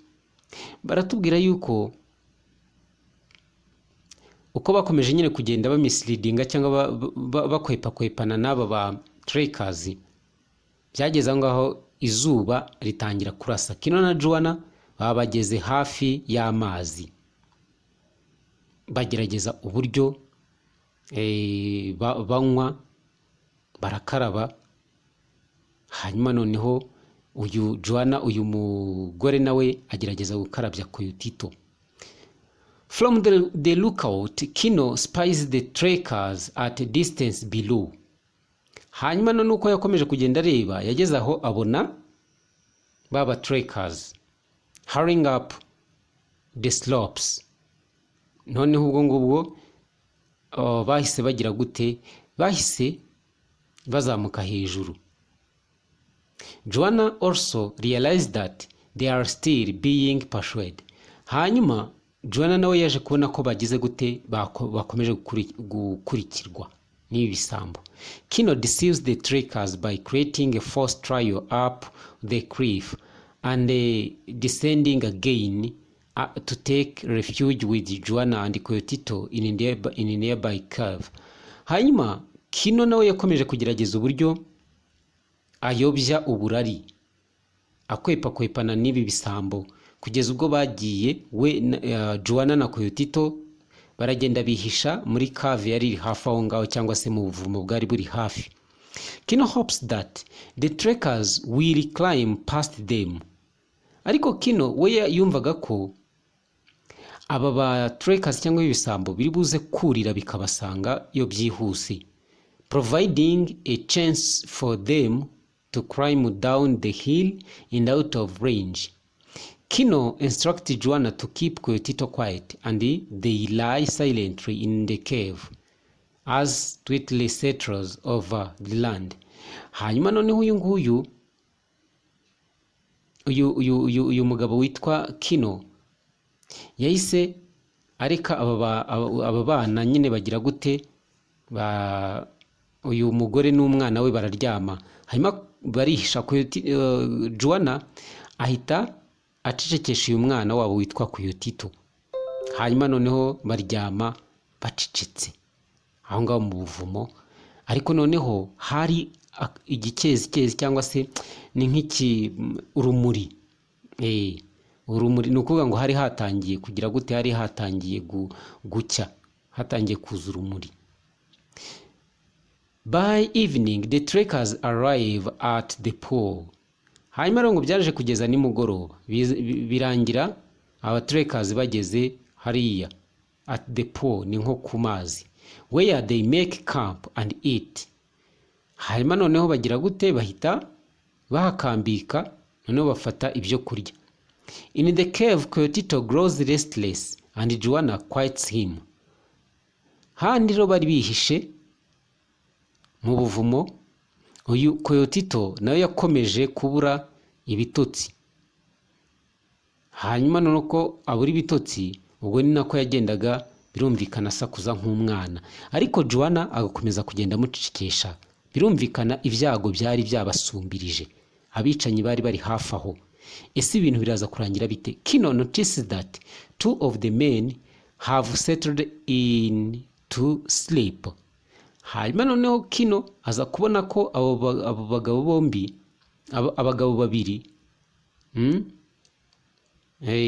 hari abagabo, the two of the men, babiri muri abo bagabo bari bagize gute, bari bapanze kwiryamira ngo basinzire, while the third keeps watch. Hanyuma uwa gatatu we aravuga ati ngomba gucunga umutekano. Ibisambo bibiri byararyamye, abicanyi babiri bararyamye, hanyuma uwa gatatu asigara acunze umutekano.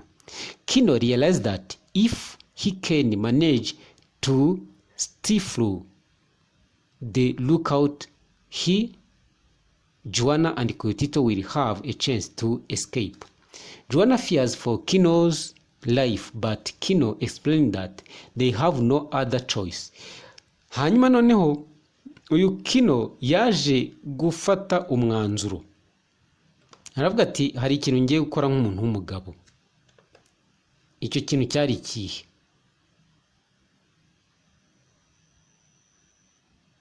Kuvuga ngo Kino yafashe umwanzuro wo kuvuga ngo ngewe ngiye kubacungira, ngende nkambakamba niba ariko ndibuze kubivuga, hanyuma noneho mwebwe murabona amahirwe yo kugira gute, yo guhunga. Kuvuga ngo yari bugerageza akagenda yishayisha acunga abo bantu, hanyuma umugore n'abana n'umwana bagahunga. Ariko Juana fears for Kino's life, ariko Juana yari afitiye ubwoba ubuzima bw'umugabo we. But Kino explained that they have no other choice. Hanyuma Kino aramubwira ati rero umugore nkunda, ntandi mahirwe dufite. He instructs her to run to the nearest town should he be killed, and they part reluctantly. Hanyuma rero yahise amubwira ko bagomba guhunga bakajya muri uriya mujyi wari uri hafi aho ngaho. Hanyuma noneho agira gute, bagenda ariko bumva and they part reluctantly, bagenda bumva nyine batishimye. Kino strips necked to avoid being seen by the watchman. Kino rero ngo yahise ahitamo ko byasaga naho bumaze kugoroba, yahise aba necked, yahise akuramo imyenda, hanyuma agenda buhoro buhoro kugira ngo uriya muntu ataza kumubona, uriya wari ushinzwe umutekano. And after crouching at the cave entrance for a moment to survey his route, hanyuma noneho abo bari bahungiye muri iyo cave ngo yageze kuri entrance cyangwa se ku muryango w'ubwo buvumo, ari kwitegereza neza inzira. He springs forward, hanyuma itasimbuka. As Juana prays for him, Kino slowly moves down the slope toward the pool. Hanyuma ubwo uyu Juana nawe nk'umugore we yari yasigaye asengera Kino. Kino rero ngo buhoro buhoro amaze gusimbuka nyine yahise agenda buhoro buhoro yerekeza handi ba bantu bari basinziriye, slope toward the pool, 20 feet from the trackers. Ni nko twavuga wenda yaragiye agera nko muri metero 20 uvuye kuri abo ba trackers aho bari bari. He crouches behind a palm tree to ponder his next move. Hanyuma aragiye nyine yisha inyuma y'igiti cy'ingazi kivamo amavuta y'amamesa kugira ngo arebe yuko yabona uko yongera agatambuka. His muscles cramp and tremble, but he knows he must act quickly before the moon rises. No kuvuga ngo yahise yishyiramo imbaraga nyine, imikaya iragenda irakomera, ariko none atangira gutitira, tremble. Ariko yatekerezaga ko ibyo agomba gukora agomba kubikora vuba vuba. Ese uyu mugabo agiye gukora iki? Yagombaga kubikora vuba vuba, ukwezi kutararasa cyangwa kutaraboneka, kutaramurika. He unsheathed his knife and prepares to attack. Yahise irafata cya cyuma gikura mu rwubati cyangwa mu bubiko bwacyo, ahitangira kwitegura ko agiye kwataka. Just as he is poised to spring, the moon appears. Mu gihe afashe position yo kugira ngo asimbukire ba bantu, aho kanya ukwezi kwahise kurasa. Ubwo no kuvuga ngo hahise haza urumuri. And he realized that his opportunity has been lost. Ahita abona yuko amahirwe yari abonye yo kwataka bano bantu atakaye. Waiting for a moment when the watchman's head is turned, Kino gets ready to take a much riskier approach. Mu gihe yari ategereje yuko uriya wari ushinzwe uburinzi areba inyuma ahindukira, Kino yari yiteguye guhita mwataka yashaka kwishyira mu byago. Suddenly Koyotito lets out a cry that wakes one of the sleeping trackers. Muri ako kanya rero abana baba bari innocent. We nk'umwana Koyotito ntabwo yari azi ibiri kuba. Yahise agira gutya aba ararize. Uko kurira kwahise kubyutsa, kwahise gukangura babicanye bya bijura byari bisinziriye. At first they wonder if it could possibly be the cry of a human or whether it is simply the cry of coyote. Hanyuma bahise batangira kwibaza, ubwa mbere batangiye kwibaza se uyu ni umuntu uri kurira cyangwa se ni imbwebwe. Coyote ni imbwebwe iri kuvuza urusaku cyangwa se iri kumoka cyangwa iri kubwejura nibwo ariko babyita. Kuvuga ngo bagiye muri confusion. The watchman decides to silence the whirl by shooting in direction of the cry. Hanyuma noneho undi wari ushinzwe uburinzi yahise afata umwanzuro wo gucecekesha icyo kintu icyo ari cyo cyose cyangwa umuntu kiri gusakuza, ahita afata imbunda ayerekeza mu cyerekezo cyari kivuyemo urwo rusaku rw'umuntu uri kurira cyangwa igisimba kiri gusakuza. Arakokinga isasa barishyizemo. Ese birarangira gute ko tubonye ko uyu mwicanyi afashe imbunda akaba yerekeje mu cyerekezo kivuyemo urusaku rw'umuntu urira cyangwa se igikoko? Araza gukora iki? Unbeknownst to Kino, the bullet hits and kills Koyotito. Byaje kurangira rero urusasu rusohotse ruragenda rwica Koyotito. Bavuga ko rwamurashe mu mutima rukawuhinguranya.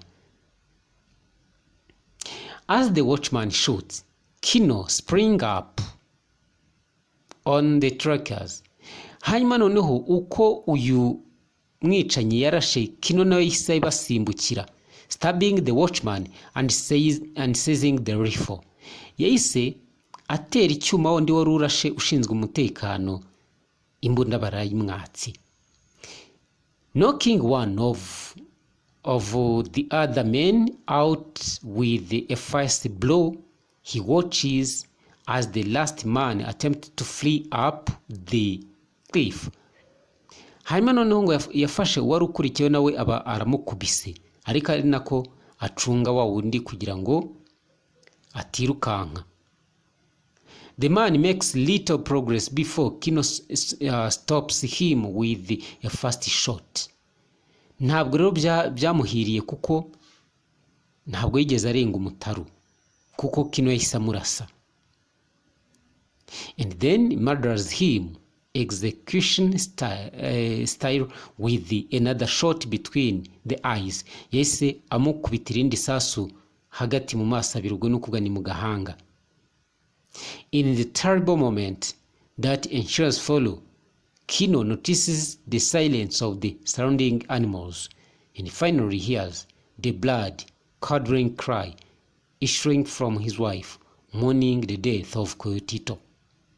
Muri ako kanya Kino yahise yumva ibyari biri aho byose mu isi bituje, aho bari ibintu byose byahise bituza, ndetse n'inyamaswa zose.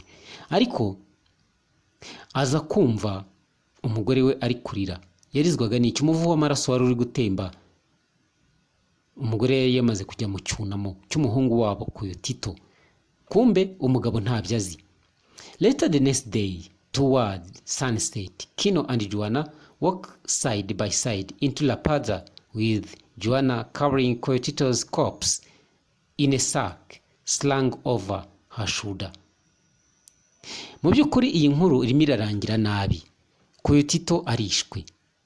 Nyamara azize ririya saro uyu mugabo yagiye guhiga, ariko nyirabayazana ninde? Ni Scorpio yaje ikadwinga uyu mwana. Nibyo byagiye bibura uruhererekane kugeza muri akanyuri kumva iyi nkuru aho igeze ahangaha. Umwana arapfuye. Ku munsi rero wakurikiyeho, Kino amaze kwica biriya bisambo. Ku munsi wakurikiyeho, ubwo izuba rigendaga kurasa, Kino na Juana batangiye nyine bari bariho bagenda side by side, bagenda muri La Paz, muri wa mujyi twavuze witwa La Paz. Juana yari atwaye Coyotito, ubwo no kuvuga ni umurambo wa Coyotito yari yawushyize mu mufuka, hanyuma awutwara ku rutugu. They walked dazedly through the city with unmoving eyes, speaking to no one. Abantu namwe murumva ko byari bimeze. Kuvuga ngo muri uwo mujyi bagendaga nk'abantu badafite imbaraga, bari bacitse intege, bananiwe, ndetse nta nubwo bahumbyaga, ntawe uvugishaga undi, bose bari mu gahinda, mu cyunamo. Onlookers stare wordlessly, abandi nabo babitegerezaga babuze icyo bavuga. And even Juana Thomas can only raise a hand in a greeting. Ndetse na Juana Thomas wa wundi wigeze kubahisha ubwo inzu yabo yatwikwaga, nawe nta kintu yigeze abavugisha, ahubwo icyo yakoze ni ukuzamura ikiganza gusa kugira ngo abasuhuze. Kino and Juana march through the town. Ibaze nawe iyi nkuru, gerageza uyumve umere nk'umuntu wari uri aho hantu. Urumva byari bimeze gute? Uri mu yihe mudu? Kino na Juana bakomeje bagenda muri uwo mujyi, past the brush houses, bagenda baca ku mazu yandi y'ibyatsi, all the way to the sea, bagenda berekeza hehe? Ku nyanja. At the edge of the water, Kino stops and pulls the pearl from his pocket. Bahageze ndagira ngo ukurikire wumve icyabaye. Ubwo bari bageze ku nkombe, Kino yahise ahagarara, afata rya saro arivana mu mufuka, holding it up to the light. He stares into it carefully, and a flood of evil memories washes over him. Hanyuma amaze kurifata, yararifasha arishyira hejuru, araryitegereza ku rumuri yitonze. Hanyuma yumva nta kindi riri kumwibutsa uretse ibibi gusa. Kino holds the pearl out in front of him. Yarongera arifatira imbere ye, and then flings it out in the ocean. Icyo yakoze yahise arijugunya mu nyanja. Aho ryaturutse niho risubiye. Umugore yari yamugiriye inama kare, ariko umugabo yihagararaho. Iyo aza kumvira inama z'umugore, ibi byose ntabwo byakabaye bibaye, ariko ngayo nguko. Kino and Juana watch the pearl as it splashes the surface and stare at the spot quietly as the sun set. Kino na Juana bose bareba iryo saro ukuntu ryari rijugunywa aho ngaho mu mazi ko rigenda ryibira. Hanyuma noneho bakomeza kwitegereza kugeza ubwo izuba rirenze, the sun set.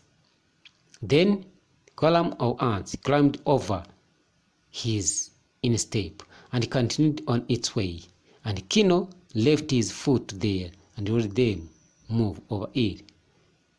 Hanyuma noneho za ntozi ngo zarongeye zigaruka kuri cya kirenge cya wa mugabo, arazitegereza. Ariko mu by'ukuri icyo bendaga kutubwira muri iyi nkuru nuko iri saro abantu barivumbura babonaga ko bageze ku bukire, ariko nyamara bije kurangira risenya ubuzima bwabo, ubumuntu bwabo. Babuze inzu yabo iratwitswe, babuze umwana wabo arishwe, ararashwe, umuryango warashwanye, conflict of family. Remember that Kino has beaten his wife like an animal. And again, their house was burned down completely. Furthermore, the pearl is again thrown into the sea. This is the biggest loss of the family. Kuvuga ngo iki ni igihombo gikomeye cyane mu muryango. Reka tunyurwe na bike dufite. Iki gitabo cyitwaga The Pearl, cyanditswe na John Steinbeck. Naho njyewe nagufashaga kugira ngo ubashe kugisobanukirwa. Niba ari igitekerezo waduha, cyandike muri comment kuri iyi channel Literature TV ni yawe.